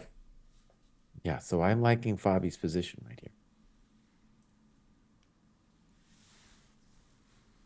This is turn. Yeah, it would be a very typical Fabi win.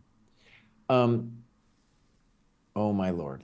Oh my God. We got to go to both Abasov and Vidit. Jesse Feb, which one do you want to go to?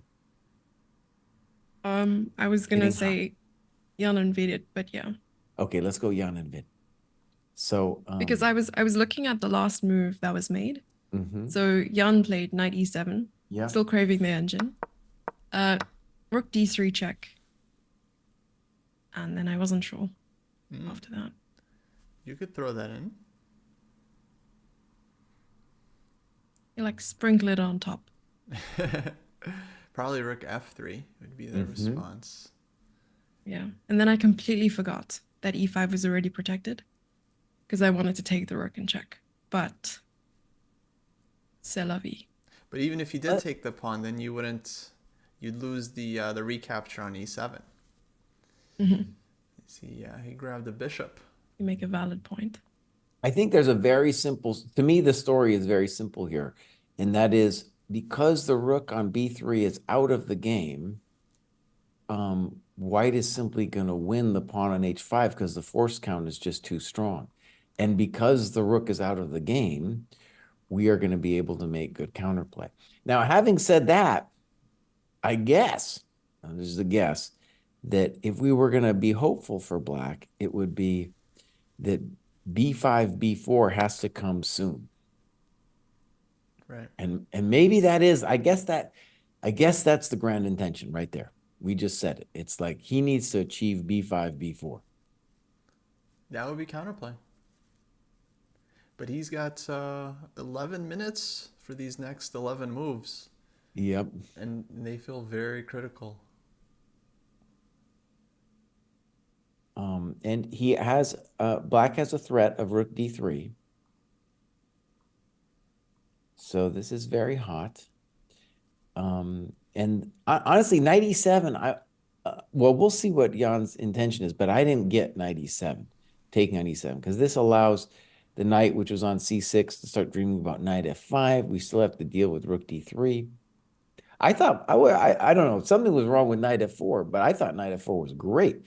Touched h5, touched d6, touched d3. Okay, just Okay. takes the pawn. Interesting. So now rook d3 is the obvious question.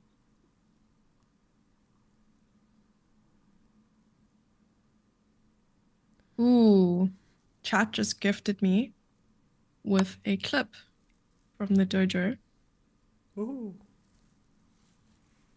Sure, it's only good things. It is that like fruit? You're eating fruit, Jesse, and you're watching something? Oh dear. What's this? Boomer GM doing a very boomer stream. That's embarrassing. Did you forget must you have were been- streaming? I'm sure I forgot. You know, Kostya always shames me like this too, dude. I'll leave the stream on. Dude, I'll be going through my email or something, you know. Oh no. Yeah. I mean, it's not Jesse's fault. Oh, 'Cause and he goes in for a leg scratch. I blame Twitch. Twitch should just kill Leg your Oh, stream. scratch. that's Yeah, just you gotta have little leg beautiful. scratch. As soon as Oh, you send the raid, that's you know? amazing. You send the raid, that's the end of your stream. They should That's just the end end of your stream. Exactly. That's the end of your No. stream. Seeing you in your element. Oh, that's so good. Thank you for that. That just made my day. Oh, lovely. I It's need to go happened, through the clips. A couple of times when Jesse has ended the stream, or supposedly ended the stream, and then Yeah. I'm at the gym or something. I'm getting messages from very panicked Twitch viewers. Jesse left the stream. Oh, okay. Okay, so here we go, guys. Rook d3, and here's the question: Does dude have something interesting after this rook d3 move? Oh, rook g3. So you have to defend with a rook, right? So you have to play like rook f3, Rook f3, yeah? knight f4 check. So knight f5, check. King goes Sorry, knight f5. somewhere. King f2. Yeah, I'm not scared at all as white just because, we got an extra rook in the defense. But what if black trades on f3 and just takes the h-pawn? Because to me, that was looking nice for white. You go like knight f4 at the end, and black kind of loses their blockade. And then the e-pawn becomes a hero, I think. Yeah, maybe rook f3, rook takes, king takes, bishop h3, e6, intending bishop g5. Or just e6.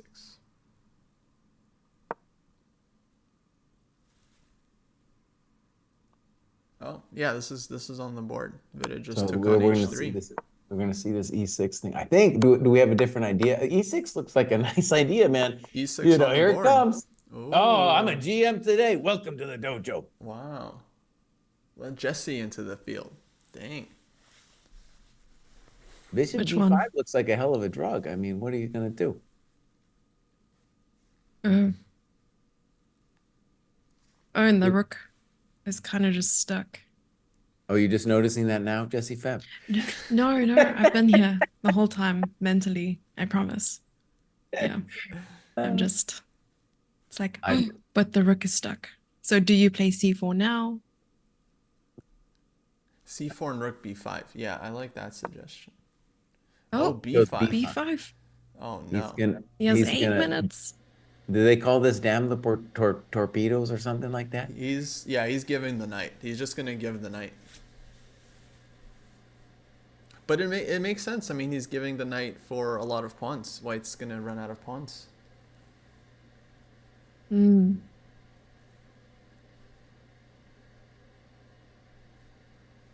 Ooh, Yeah, I risky. mean, at this point though, it's not a full calculation. There's no way. He's just like, I'm going for it. So what should black do after bishop to g5? b4? No, bishop g5, I Or think take. he moves the knight, like knight c6 or something. To give the knight for the pawn. But the Yeah. bummer there is then when I play e7, knight e7, bishop e7, my bishop is looking back into your coconuts on b4 and c5. Yeah.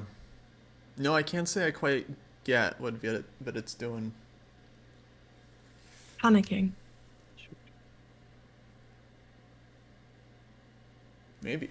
Calmly. Calmly panicking. Respectfully. Quietly screaming in desperation.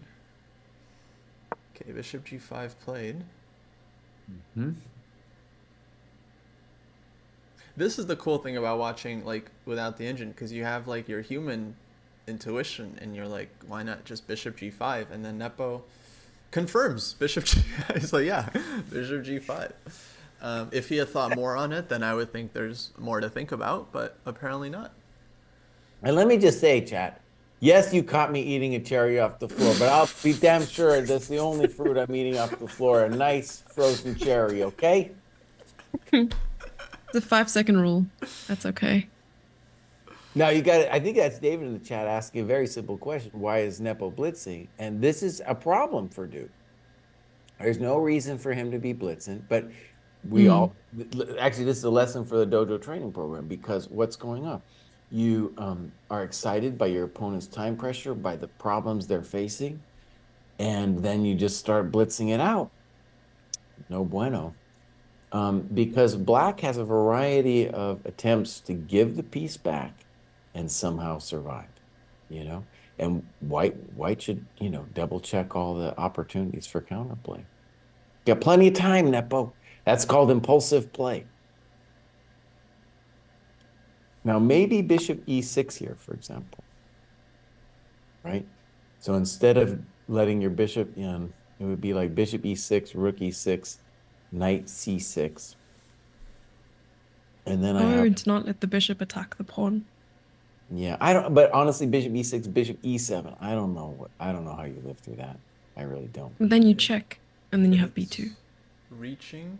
I think he's reaching for the horse.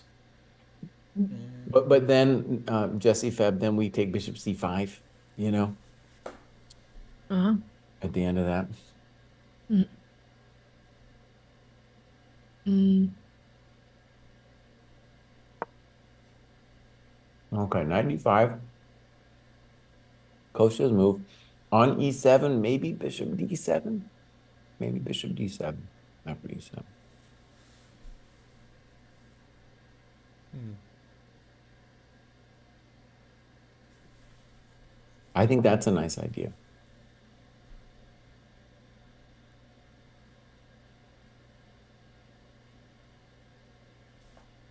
Yeah, Fabi's working the good endgame. We're going to come to that after this thing is resolved, I think.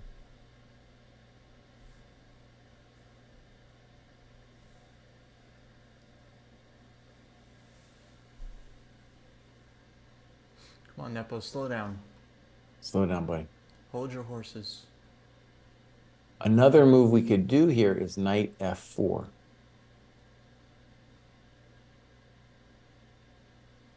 Hmm. I'm not 100% on that, but that's just another move we can think about. So right, he's calculating e7, bishop d7 now, I think. And it's true. Like if you imagine e7, bishop d7, e8, snip snap, rook b2, well, black's got a lot of juice going on over there on the queen side. Yeah.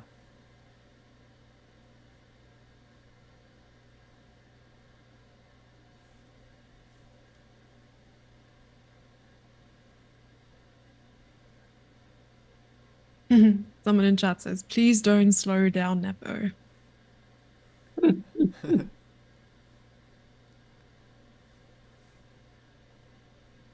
All right, he's thinking. Oh. I'm watching him. He's thinking. Well, this rook might find a way to be active. I was making fun of this rook for a long time, but maybe it's going to find a way to be active. Yeah, white needs to e7, bishop yeah, e7. he should think for 20 minutes here, honestly.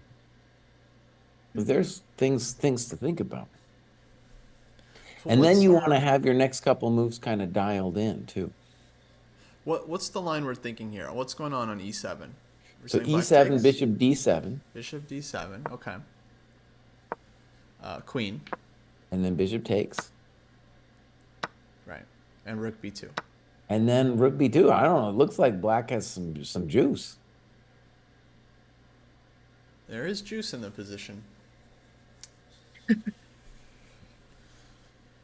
Even and also b4 on b4, I don't think white can avoid trading everything off. Yeah.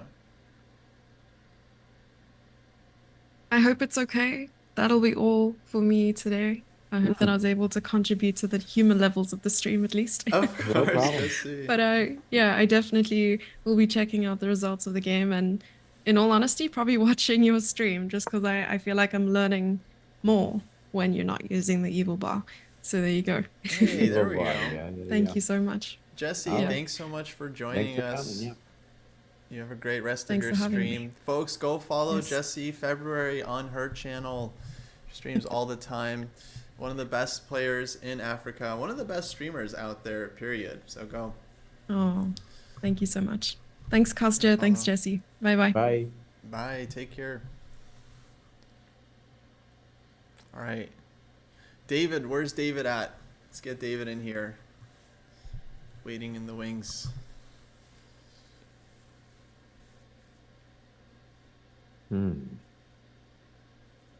David entered the waiting room. There he is.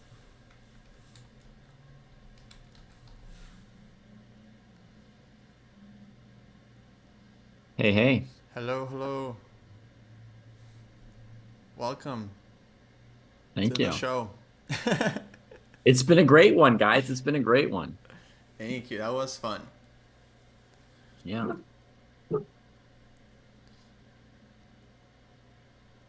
Well, David, I guess what are your thoughts here, buddy? Is there a way for white to pull this out? I'm starting to I was really believing in Nepo's position half a second ago, but now I'm like, oh no, I'm gonna lose all my coconuts and have nothing left. Yeah, I mean, I imagine there's a way for white to win. I would have to calculate a lot longer than Nepo to find it. This knight d5 with the idea of bishop d7 seems pretty resilient, right? Hmm. Um, have we looked at knight f4 here at all as a candidate move? Yeah, Jesse mentioned it. Yeah, so right, knight takes. Mm-hmm. King takes. Let's try rook b2. Mm-hmm. E7, I guess. So just Right, bishop d7. I just have to keep going, right? Because otherwise, like rook d1, king c8 or something, and I'm not doing anything. So I queen, you take, the rook takes. Shouldn't we just make moves on the board so that folks can follow it? Sure. Yeah, sorry, I I wasn't mean, paying not that attention. I can't tell what position I'm talking about. Maybe it'll help somebody out. What were you guys saying? Knight f4, take, rook b2, right? e7, bishop d7, Yeah. queen, take, Yeah. and Yeah. b4. You got a lot of good moves here. B4 and rook B3. Jeez. Oh, e7 played. e7, Mm-hmm. bishop d7 on the board. Yeah. B4 looked nice. Looks like you This had looks enough like, for a yeah, draw there. we get, So, yeah, rook and bishop, and maybe a safe rook and bishop versus rook. yeah. Yeah, it would be pretty safe. Okay, e7, bishop Okay. So d7. tries E7. That's true. If we were trying to gatekeep here, we would just not even show any board, right, guys? We should do that as a stream. Just no board.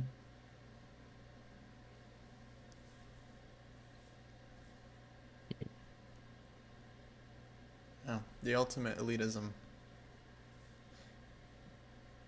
In fact, we could just not even check what moves they've played and just be like, I feel like he's played the Berlin. Do you think he's heard about 17 knight f6 in the king c8 line?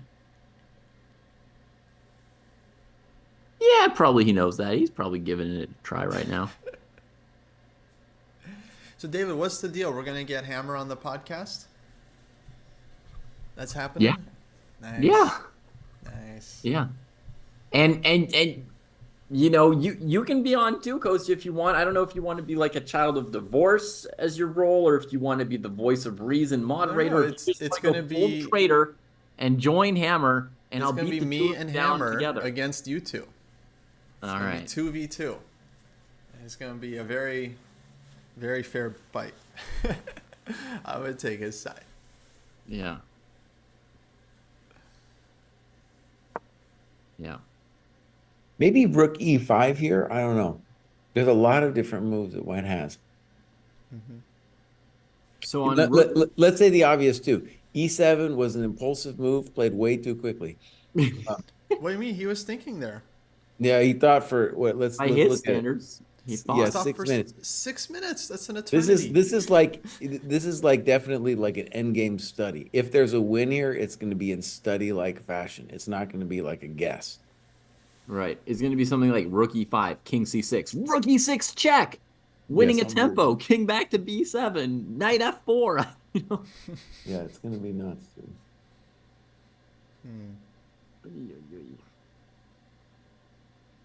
King e4 has to be considered. Whoa.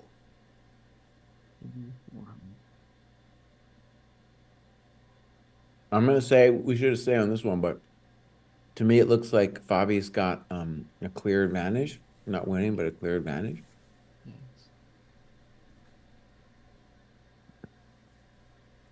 And Arusha's up a pawn, dude. I don't know if it's meaningful, but he's up a pawn. Yeah.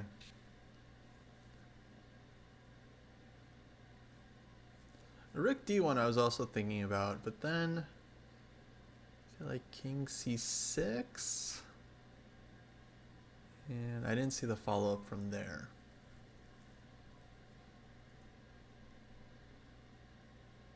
Hmm.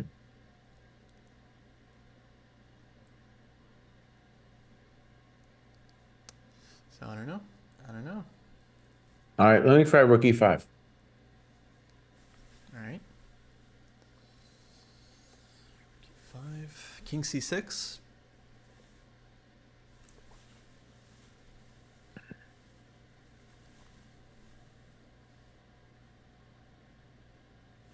Then I want knight f4. I don't know.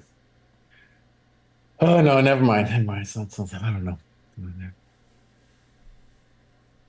You guys think white has a win here? Because I feel like black has enough. Like I haven't You're seen right. You're anything right. even close to a winning continuation. I I think think b4 is coming in. the only thing me and David know is that if there's a whim, it's like going to be really involved. Yeah. I mean, it's mind-boggling, this rook on b3. It's just incredible. But he played bishop g5 so fast. I wasn't convinced of that move either. Mm-hmm. That he really played fast. Bishop g5. Who knows? Rook e5, king c6. What was the thought on king e4? Somebody suggested king e4. What happens there? I don't understand king e4. On both king c6 and bishop c6, I don't know what we're really doing.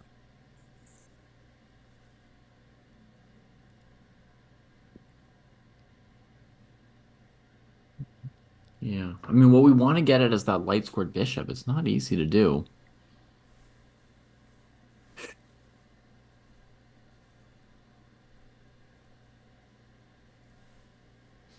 Hmm.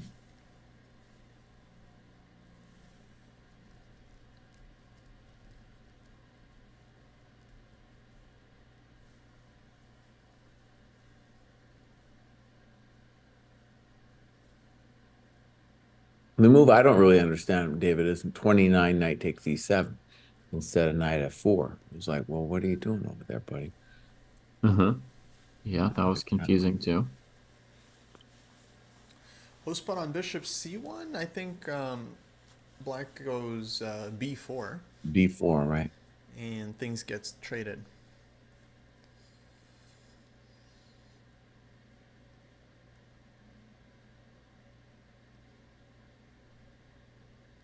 Mm-hmm. Yeah. Yeah, b4 is coming. Okay, here's a weird move. How about can I just humor me for a second? Can I Mhm. think about bishop e3? Ooh. Okay. So let's say king c6.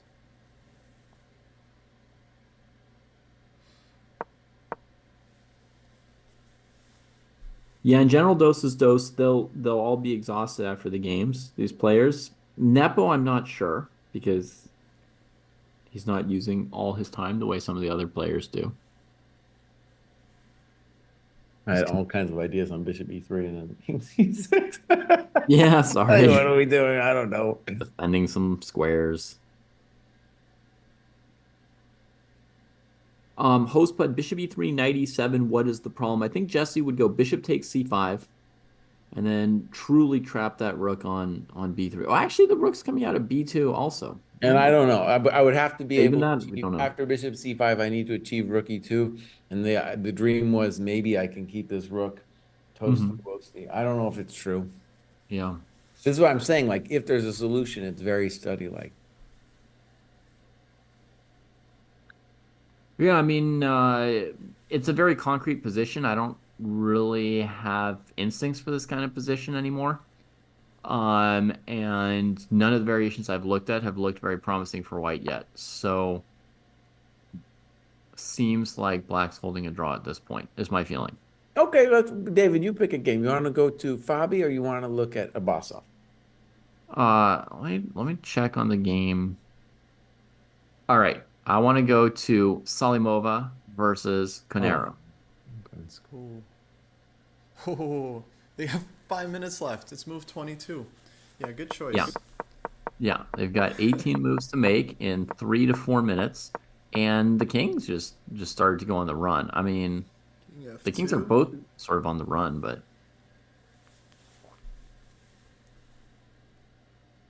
to me, this has been a pretty exciting game throughout. All right. Good night, Shubham. I hope you wake up to an amazing escape from Gukesh. I hope that's what greets you in the morning.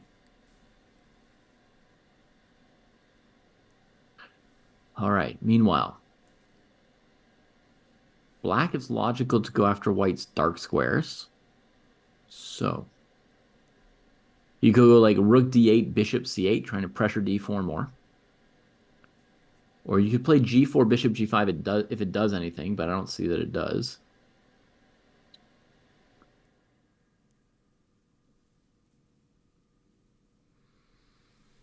Hmm. Wild position. Oh, wait, shoot. We have 3 minutes to make a move. Uh-oh. Okay, she's sitting there tanking. Oh, 20 moves boy. to make. And I thought Humpy was like a very classic, like solid player. So She is, Kosi. what made her lash out like this? She just woke up in a rage today. She just woke up in a rage. Yeah. And she thought if I'm gonna be the champion, I'm gonna whoop this upstart. Yeah. Assert dominance. Each of these players, you play them twice. There's like a tiny element of a mini match within the tournament. Right. So there is a little something to be said for asserting dominance over someone so that you can also crush them the next time around. In a lot of tournaments, if you beat your opponent too badly, it's not even that good because you dispirit them and then they give points to the other people in the tournament. And it's like, well, everybody gets the same point and you did all the work, killing that person's Yeah. spirit. That's true. Yeah, like against Nepo, like the hardest win is the first one. Yeah. But here, I mean, if you thrash somebody with black and then you're going to get them in the back half of the tournament, that's worth a little something. Mm-hmm. Queen c3, seemingly walking into knight d4 c5. I didn't really have a concrete idea in mind for black here with this g4 move. I didn't really know what it would do. I vaguely thought maybe bishop g5. Um, she's just taken on e4. Okay, that's a totally different thing. Bishop c1 now for white looks nice. Bring that guy back Hmm. and take the four square. I like white here, I think. Yeah, but I would say for me, it's gone back and forth. In the opening, it felt like black was doing something enterprising and white reacted kind of feebly. And then it seemed like black missed their chances and the game just, went towards white's natural favor that black had a weird position and white had a normal position. It felt like black was borderline lost. And now, even if you prefer white, it feels a bit messy, right? Feels very messy. King e1. Just King played. e1, what is that? I think she Like, wants to light black up on the f-file. I think she wants to put her king on the queen side and just but rip white kind apart of black's king. pardoned that e pawn for a moment, right? So it could go to e3, and then I don't know how far the king's running. Yeah, I really thought bishop c1 there was the move. But maybe e3 bishop c1.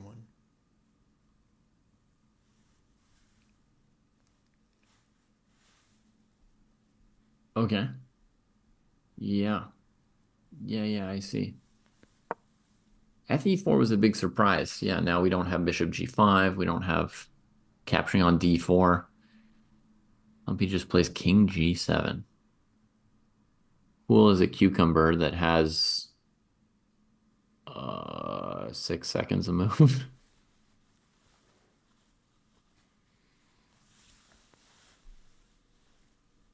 Yeah, not a lot of time for either player.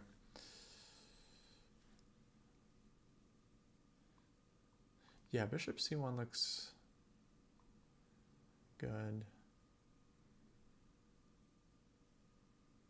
Bishop c1. Put that bishop on e3, then king d2. And Do they have an increment coast yet? I didn't see they do. They should have 30 seconds. 30 seconds. You think a full 30? Okay. Yeah, yeah. They got a normal time control. They got like a 90-40 plus 30. Something like that. In this position, it's so complicated that even though in general 30 seconds means you can't flag, I mean, if you just don't see a way not to get mated, sometimes you go down to 1 second and then blunder a checkmate or whatever, Yeah. Like this is beyond what anybody can play in this amount of time. This looks like a great chance for Nurgle. I don't know. My white's position looks. Black's position looks very unhealthy right now. Yeah, pawn on e6, bishop on d7. Long as white's king doesn't get mated somehow. Okay. Here's a line coast, yeah. Knight d4, knight d4, c5. Rook takes f6.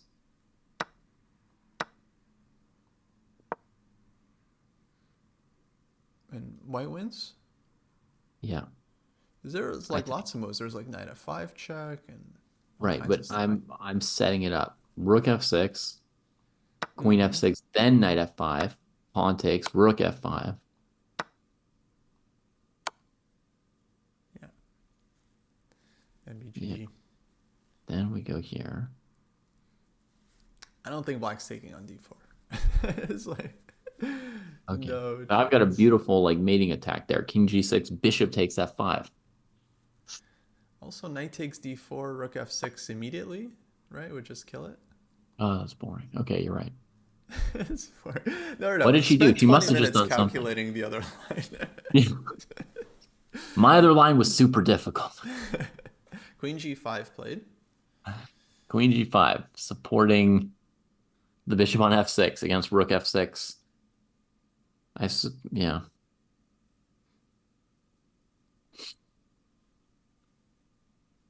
I suppose like if you put the bishop on b2, you'd be threatening rook f6, d5, even with the queen trade. But bishop c1 is the move, saying like, what are you doing with that Bishop queen? c1 finally. Yeah. Oh I think she no. wants queen a5. Yeah, exactly. But the endgame also looks very pleasant for white. Uh-huh. But at least black doesn't get mated here. Has mate been truly avoided?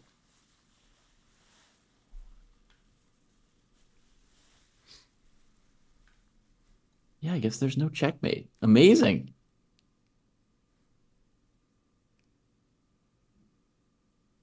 Amazing. Okay. So avoids the checkmate, and they'll be able to make it to they'll be able to just keep playing somewhat reasonably here without the checkmates on. Yeah. Okay. We can pop back to Nepo now and see what's happening. All right, all right. Nepo played Rook D1 Guys, and I gotta put take a a lot quick of break. effort I'll be into it. back. Okay. Rook D1, King E4. So trying really hard to break through those light squares. Rook D5, Rook D7. Oh, Jesse's muted. Yeah. Okay, so Rook D1, there Mhm. was all kinds of moves for black. Like King Mhm. C6 wasn't the only move.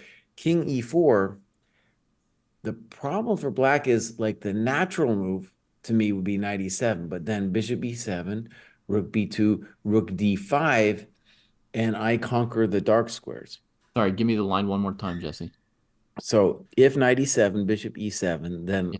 Rook B2, Yeah. I'd be concerned about Rook D5. Right. Breaking through C5.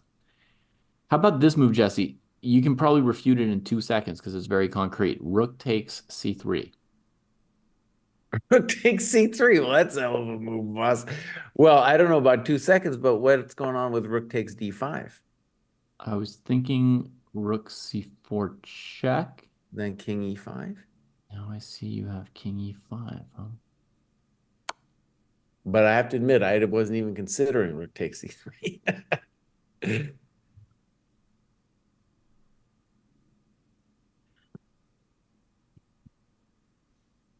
Oh, and he's down, dude. He's got less than a minute left. It's a scary moment here for black. Yeah.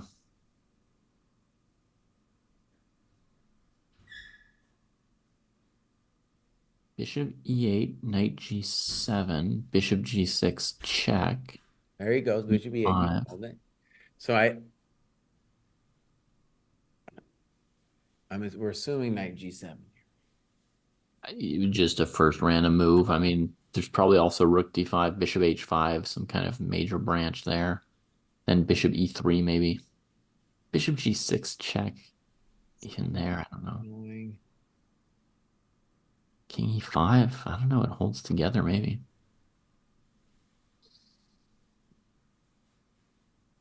Oh, bishop f3. Bishop f3, king f3. King d5, e8, queen. Yeah, we don't have bishop f3. Or maybe you're talking some other longer variation. To me, it's knight g7 is the question. Mhm. But okay. Who it's hot. Yeah. So knight g7, bishop g6, king e5, rook d5, rook b2. Holy moly. Oh yeah, and rook e2. Oh yeah. But maybe bishop e3 there. I don't know. Yeah. And on knight g7 here, bishop g6 check, king e5, rook takes b2. It seems like rook takes d5, rook e2 check. King f6. Jeez, what wheeze. King takes, king takes. That's maybe too much.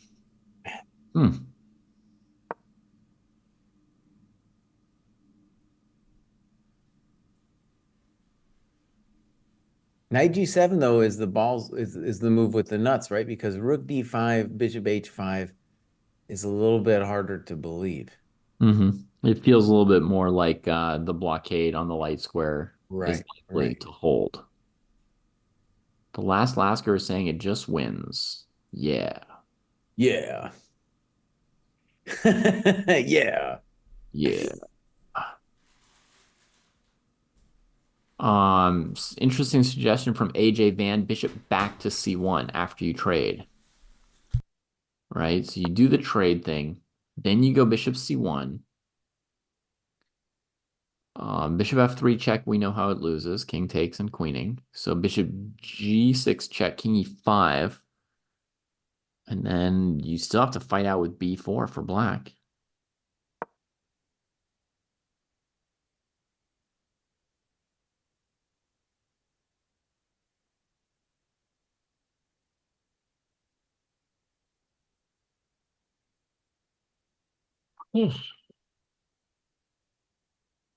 I mean, that's a cool idea, bishop C1. Then we're back in this B4 thing, and we're really, really low on pawns.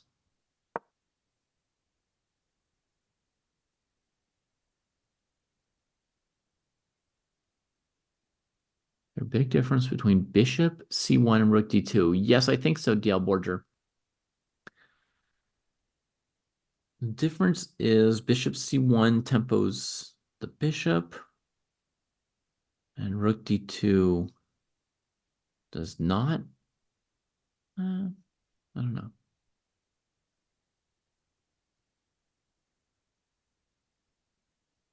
So David, you lost me a little bit. What line are you calculating here? Oh, we've got this idea rook d5, bishop h5, bishop c1, and somebody's saying, well, why not rook d5, bishop h5, rook d2? What's the difference? The difference is not that dramatic, maybe. In either case, black tries to fight back with b4, trading off pawns. I see. Have we found a problem with knight g7? Not exactly, no. No, Because let me just say, I don't believe in all that other stuff. Because the other stuff, black's rook gets out, and I don't know if I believe in knight g7, but I haven't found a problem with it yet either. Okay, so here's the line I had for knight g7, which seemed winning for white. Knight g7, bishop g6, king e5, rook b2, rook d5.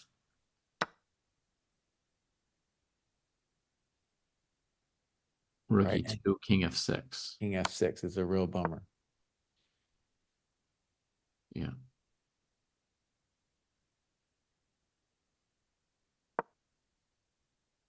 Yeah. Maybe they're king c4.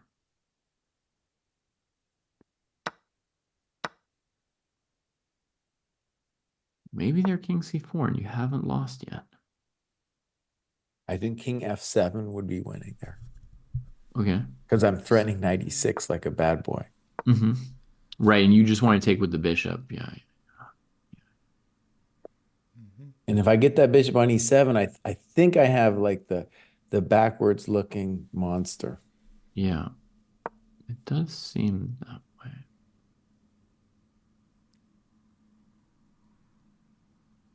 Yeah, that's winning. Good call. Why do all this over just rook takes d5? Well, PB corporeal, because this seemed to win. Because in the other position with rook d5, bishop h5, black will still get the rook out. Mm-hmm. And in those positions, we're not there yet with winning the coconut on e8. But I'm sure he's calculating. He's trying. I guess what I would say. Okay, there goes rook d5. You were right. You Ooh. were right. What's the verdict on this?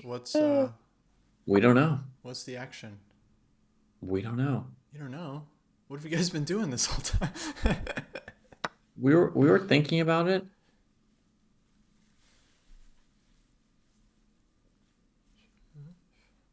This one, I feel like, okay, I don't know.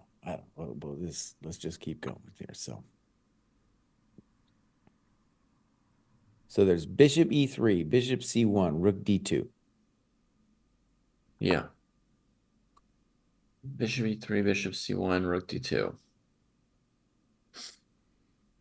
Yes, after bishop c1, the rook is still stuck. Black's defense would be bishop g6, check b4, which still looked messy.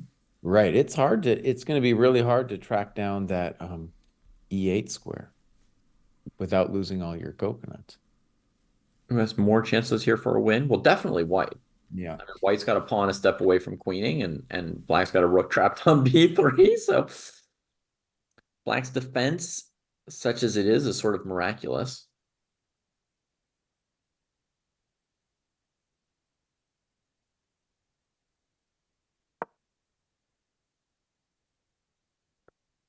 Bishop e3, we haven't really considered too heartily. So bishop e3, bishop g6, bishop e5 is forced, right? Yeah. Excuse me, king e5. And then rook b2. And then what do we do there, though? I guess that stops bishop c5, right? Because you'll check on e2. So we would have to go rook c5 then. And then your king comes to like d7 and we're never queening. So what are we ever doing? Okay, that's a pretty good defense to bishop e3 from Jesse there. He gives check and breaks out with the rook on b2. It's not entirely done because you could go rook c5, king d7, rook back to d5. And I can't play king e8. Can I play king takes e7? Isn't the bishop on? Oh, the bishop's not on. Yeah. There you go. That was a visualization problem for me there. Because Kosi doesn't let us use the board, dude.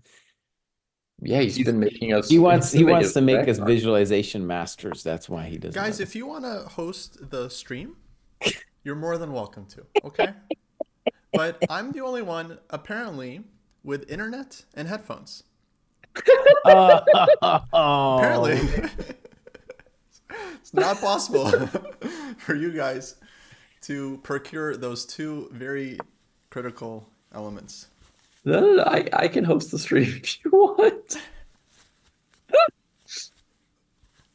I'd be more than happy for you guys to host the stream at some point. That would be all right. Tell you what, Kosti, I'll host tomorrow's stream tomorrow, and then you can have Tuesday again.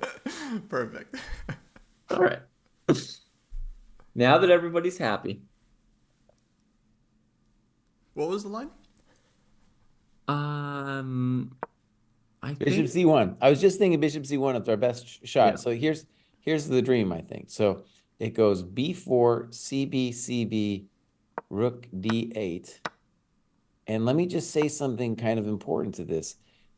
There's a bunch of tactics and flactics and bombactics, but Oh, sorry, our sorry. bishop is not hitting the right color. So we have a dark square bishop and our queening square is a light square.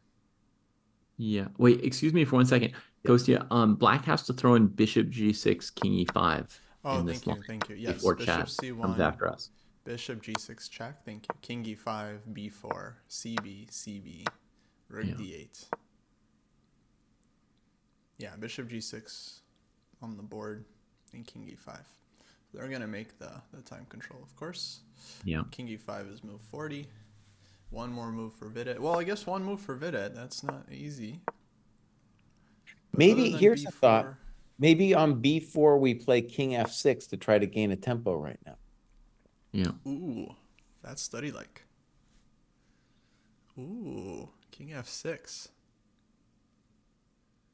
Yeah, king f6. Yeah, I was wondering earlier against king f6 if black could go king d5, king takes g6, b takes a3, e8 queen, a2, but it doesn't work.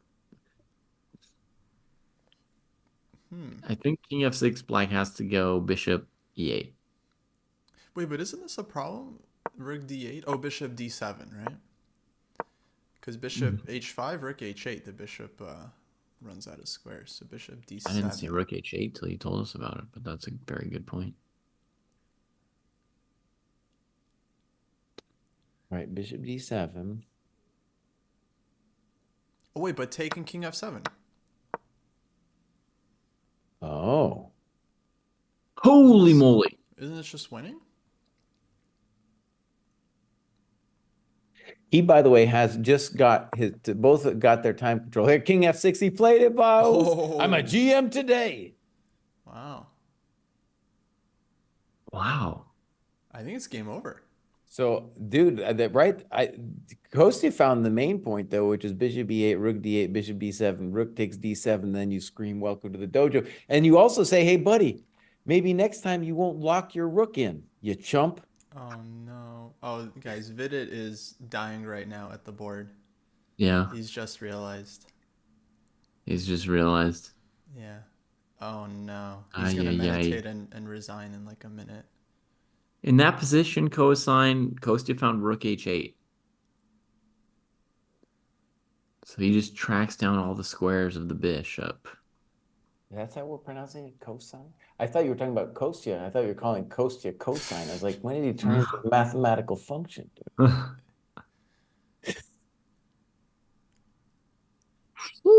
going to give you guys an update. I think Fabi's drawn with Gukesh. I don't think anything's happening over there. Thank goodness.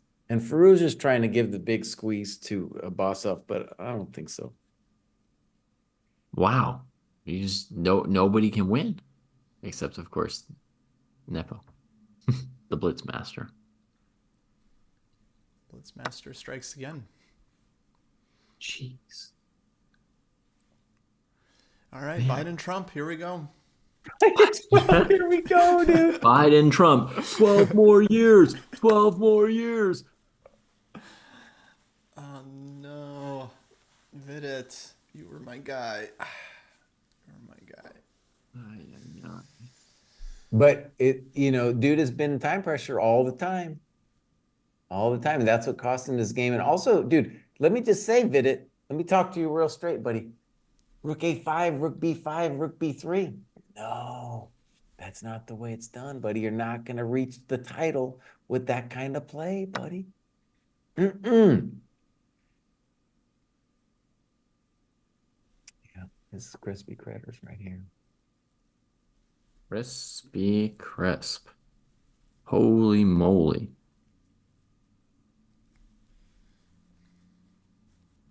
And you're right. Faruja's position doesn't look that promising, does it? Ay, ay, ay. Ay, ay, ay. And Nepo's just running away from these guys. No. Well, that's not over. It's only round 4. He's going to be Yeah, but half a point ahead. No, dude, it's looking like Trump Biden, man. When I saw that rook b3, I was like, it's Trump Biden all over here. There should be term limits on this dude, man. No, Nepo still needs to play Fabi twice. This is far from over. He'll just he'll just draw Fabi and then win these games. Oh yeah, just draw Fabi. Yeah, easy, easy. I didn't say it's easy. I just depressedly completed my own nightmare. Oh man, who would have thought the Nepo could win a third candidates in a row? Who would have thought? I mean, not one of us. True. So wait a second. If we back it up just a half a second, and where dude played bishop e8 on move 37. We have a really good suggestion also from YouTube chat, depending on what you feel like, Kosti, and where you want to get there. But someone in YouTube chat is saying, can you please show the other positions? Just as we're sort of saying, we've got these two queen endings and Yeah, we will. each We player will. has- Let's do this one first, and I promise we'll go away. So Yeah. on move 37, dude played bishop e8. So back up one, Coach. Yeah, and then what if we played knight e7 there? What was the problem? It seemed like that's hard to believe that he's White's winning that one. So bishop e7, bishop g4, Bishop e7, just rook b2. just rook b2. I wasn't even thinking fancy thoughts of bishop g4, but bishop g4, you got to calculate rook d5. Okay. I assume rook d5 was the intention here anyway, but I don't think White's winning that game. By the way, bishop g4, rook d5, bishop f3, and White has. Oh, we also talked about that, but I'm just saying in this position, I don't think White's winning this. You're totally right that bishop g4 is also a concern. Rook takes b2, and if bishop takes c5, Well, then bishop g4 is going to be super then strong, bishop isn't it? g4. Yeah. I think you got to try rook d5 there. Okay.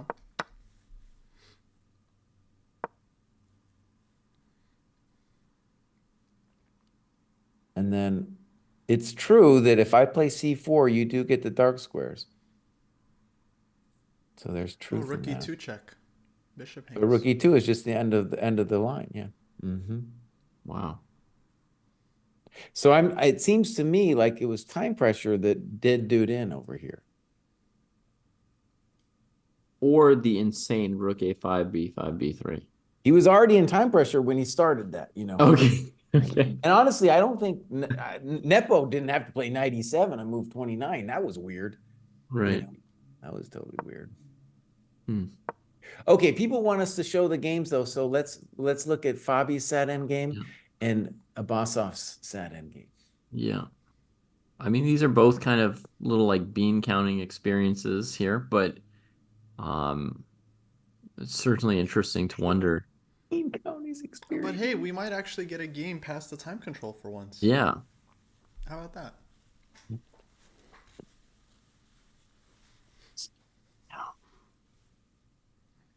And I'm happy to see an endgame. So Okay, so that's just totally drawn there with Fabi. And hang on. So if White goes queen h4, you might lose after queen d2. right? Queen h4 destroying black on h5. Black has queen d2. King g3, queen e1. Don't do that, man. Um, Oh, and, otherwise, comfortably giving perpetual on the first and second ranks. mm-hmm. So queen h4 doesn't beat this move. What about queen e4? Okay.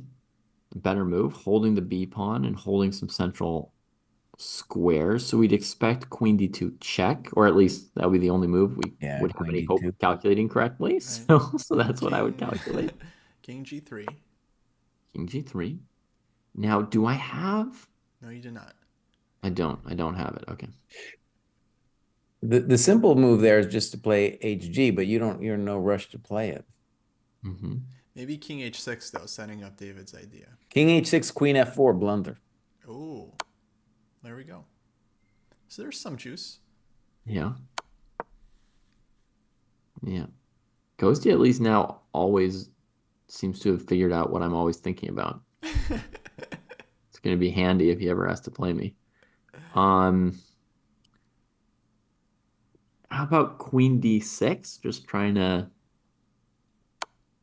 I guess, soften White's third rank since I'm kind of expecting White has to play F4 to avoid But perpetual. also, David, just HG. There's no way, or like if we want to be, um, we want to do something on HG, you Mhm. got to play FG, and then your kimono's wide open, dude. Why couldn't White just play HG? Well, then how are you ever going to win that position? Uh, I don't know. Attack the A6 pawn, play Uh-huh. F5 and mate Black's king. Yeah. Biden Trump.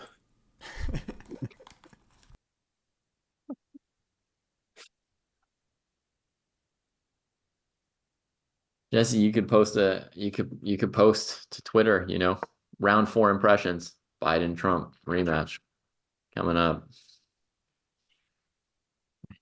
And we don't learn on our predictions, you know. No, We're like Nepo's not going to do it, you know. We just no, I don't think he's going to win in 2026. I still don't believe it. 26. Yeah. I hadn't realized until now either that they matched the presidential elections, these world championship cycles. And a Trump Hillary rematch again. Trump Hillary rematch, dude. These people are gonna be ancient, dude, dying, and we're gonna still have them. Oh,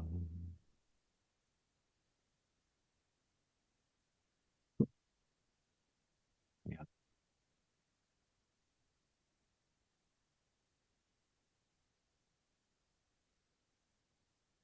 Well,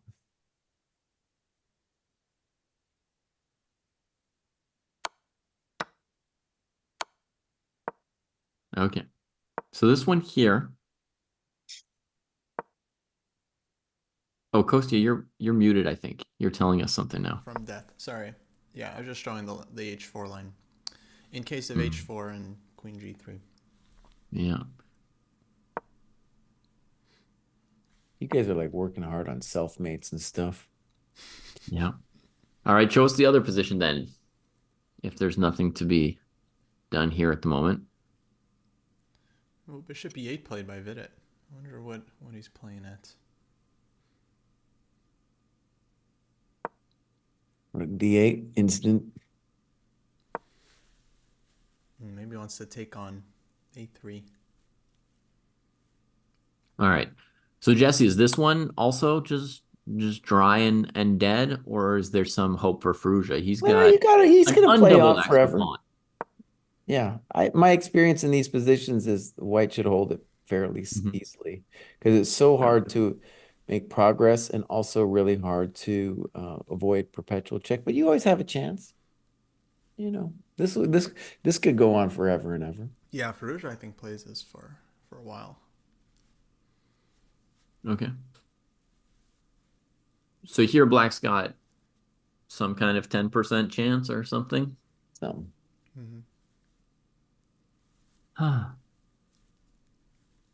I'm so beginner at queen and pawn endings, so hopefully we can learn something about them. I had a very similar position. I was going to say it's going to date me, but you know I'm already dated. Um, I had a very similar position down a pawn against Ilya Gurevich, the amazing Ilya Gurevich. Mm-hmm. US under 21, 1989. This before Kostya was born, dude. Yeah. Wow. Wow.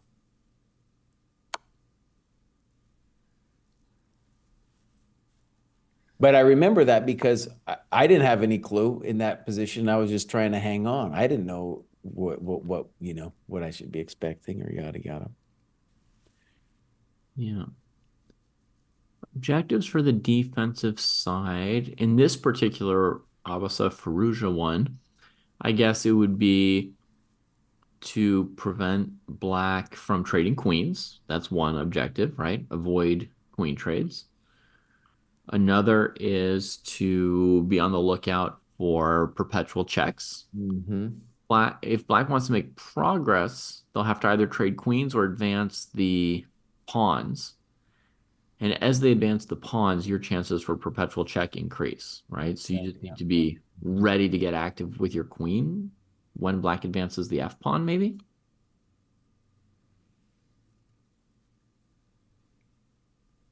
Waiting for Jesse or Kostya to correct me.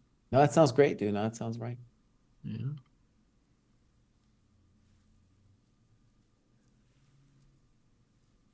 Different Gurevich, Joseph. Different Yeah, Gurevich. there's a lot of Gureviches. Ilya Gurevich was one of the top U.S. talents, but then he quit. He quit, dude. That guy was amazing.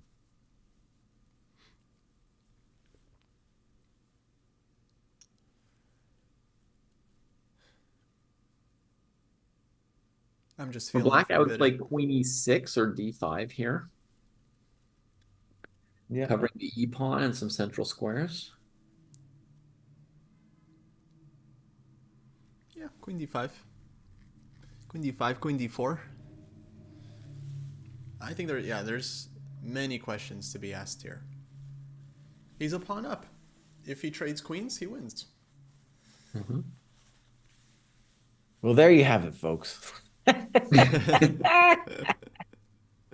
think Firuza's chances here are, I think he's got like a 30% 30? chance. 30. One out of three, I think he wins. Maybe 25. Yeah. Just in this particular moment, because it's a lot of pressure, and this whole game, like Nijat has been trying to keep it solid, keep it equal, and sometimes you just crack, even when it's supposedly like simple draw, like everyone in the chat saying, oh, easy draw, like no, chess is difficult, and you got to sit there for hours and hours, and you have to basically not make mistakes, and you just have to sit there and not mess up, and the time is going to tick down, and he's going to get nervous. Yeah, 25-30.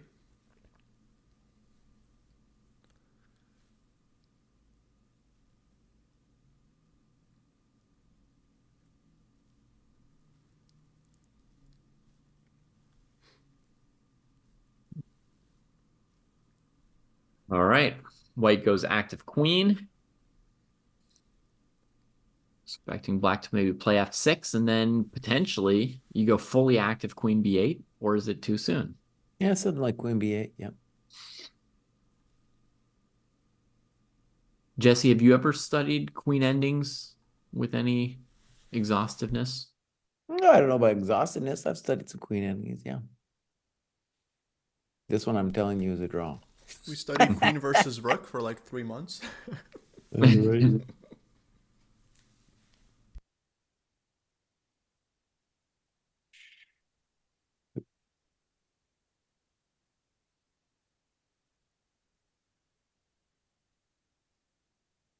I'm gonna check the women's side for a second, let you guys know if there's any blood being spilled over there. There's a draw that was played between Goryachkina and Vaishali. The other 3 games are still going. I see an extra pawn maybe for Katerina Lano, just sort of vaguely looking at it. And an extra pawn for Salimova against Humpy. And an extra pawn for Anna Muzichuk, but it might be a rook ending that's petering out against Lei Ting-Jie. And since I predicted Lei Ting-Jie to win the tournament, let's assume she's not losing. Okay. Nothing super dramatic there.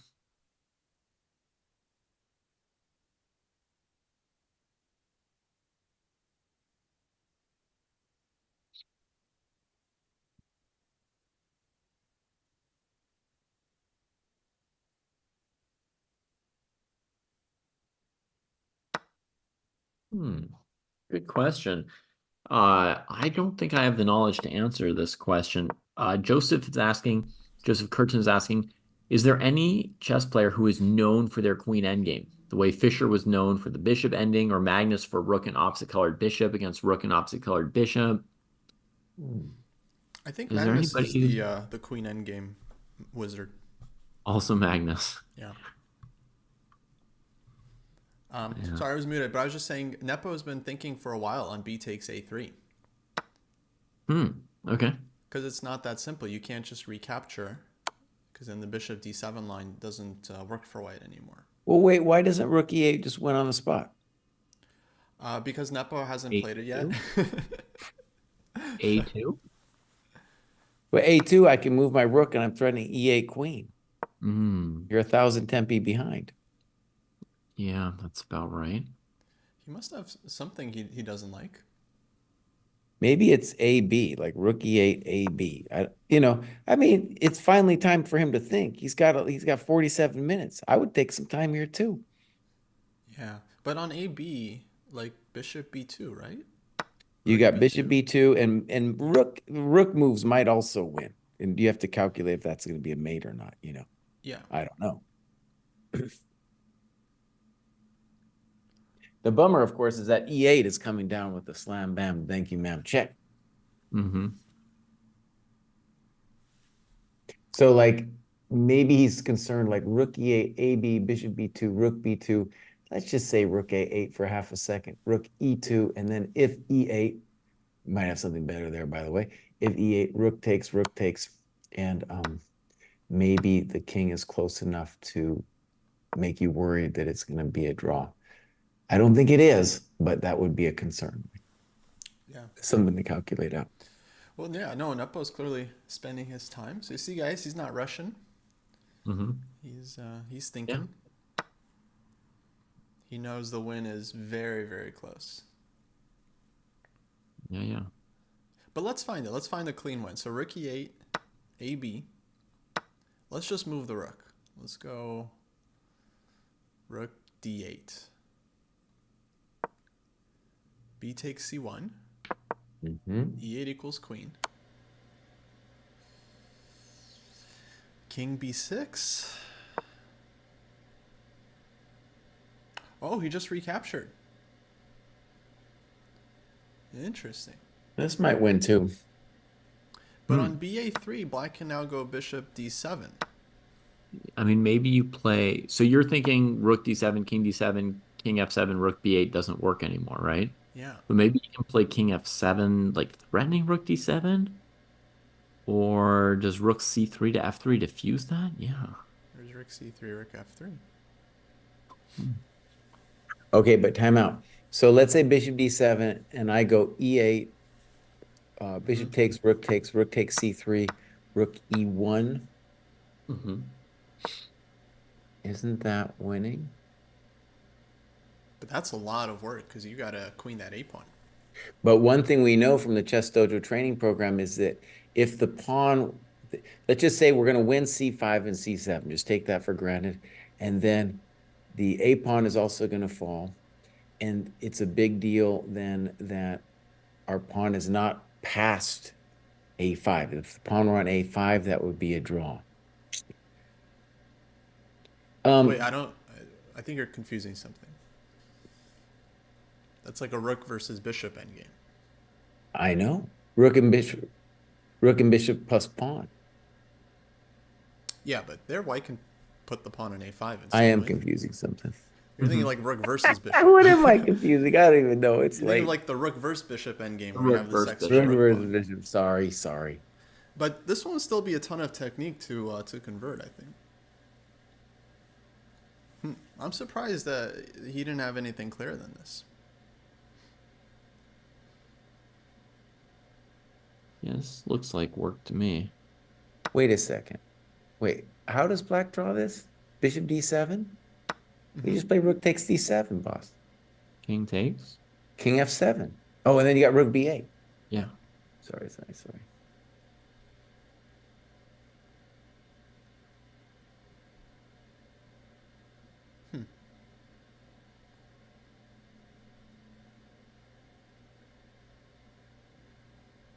What's Nepo playing at?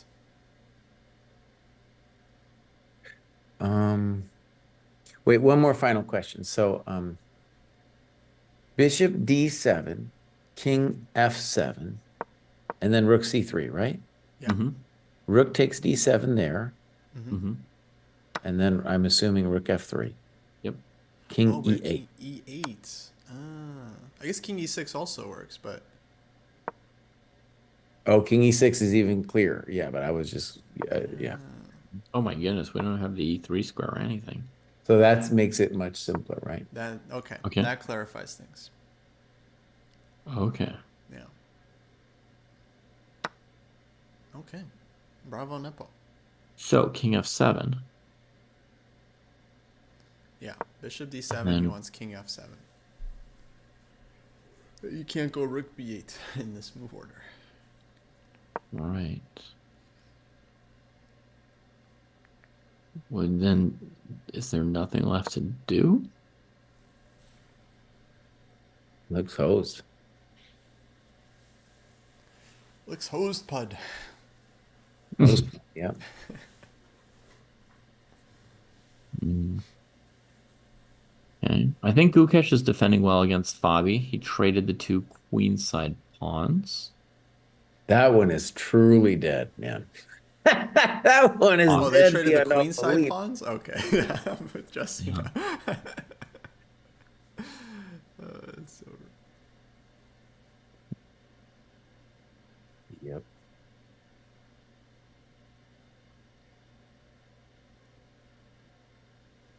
Yeah, Bobby.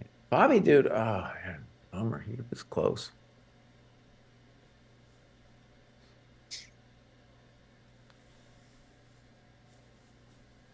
Yeah, they're gonna make a draw real quick over here. Um.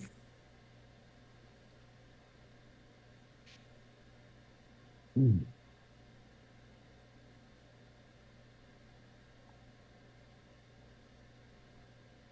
Well, maybe we should call it. David, it's got to be like, what is it? What is it? Like 1 o'clock? Over where you Almost. Yeah. Yeah. were? Man. Approaching. Oh, buddy, we wanted to meet tomorrow. Is Uh-huh. that an availability to you? We were talking maybe in our morning. Good morning. We have some flexibility about it.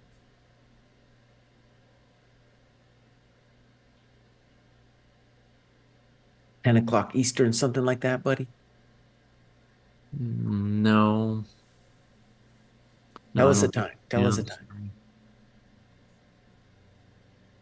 I think I'm booked tomorrow. Yeah, I got a family thing.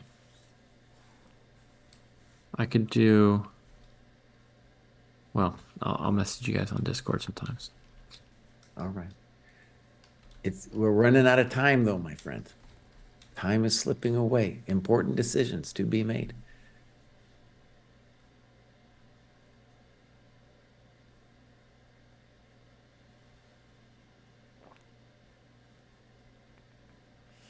Alrighty. Yeah, I think the round is not ending because I think Farouj is gonna play for a very long time, but I don't think that's gonna be interesting to watch. Bishop d7 on the board. Maybe we can just see Nepo go king f7. Yep. Mm-hmm. I think Vidit has accepted his fate. Fabi hasn't accepted his though, man. That guy's just moving back and forth. Jeez, Melise.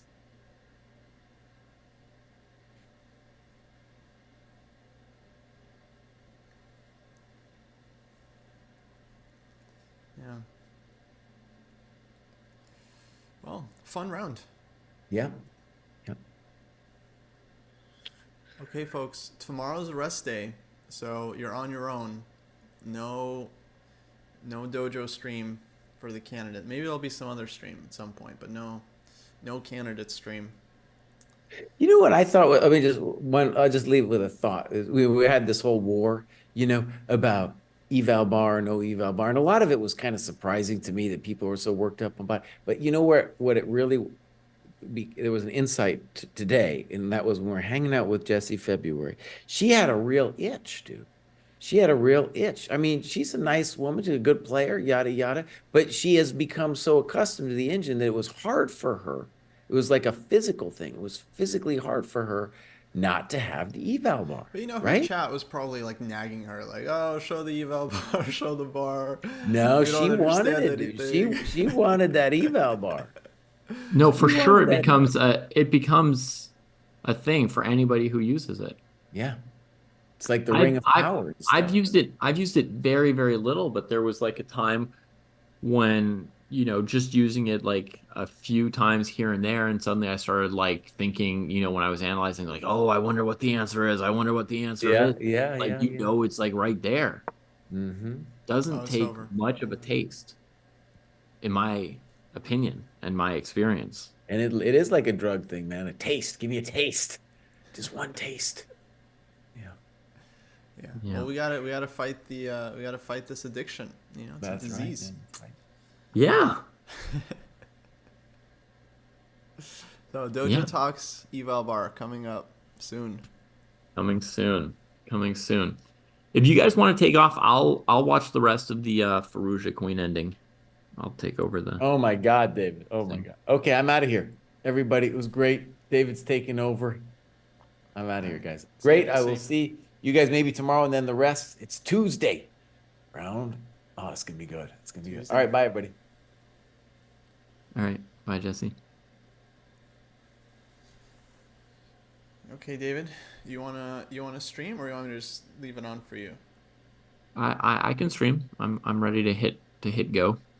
Oh, brilliant. Okay, folks, then yeah, I'm gonna take off as well. I gotta go to the club, start prepping the recap. But don't go anywhere. David is he's gonna start the stream in 2 seconds. So you guys just stay put, okay? If you're in the Yeah. chat, you just stay right there. The No Engine stream continues. All right, see y'all.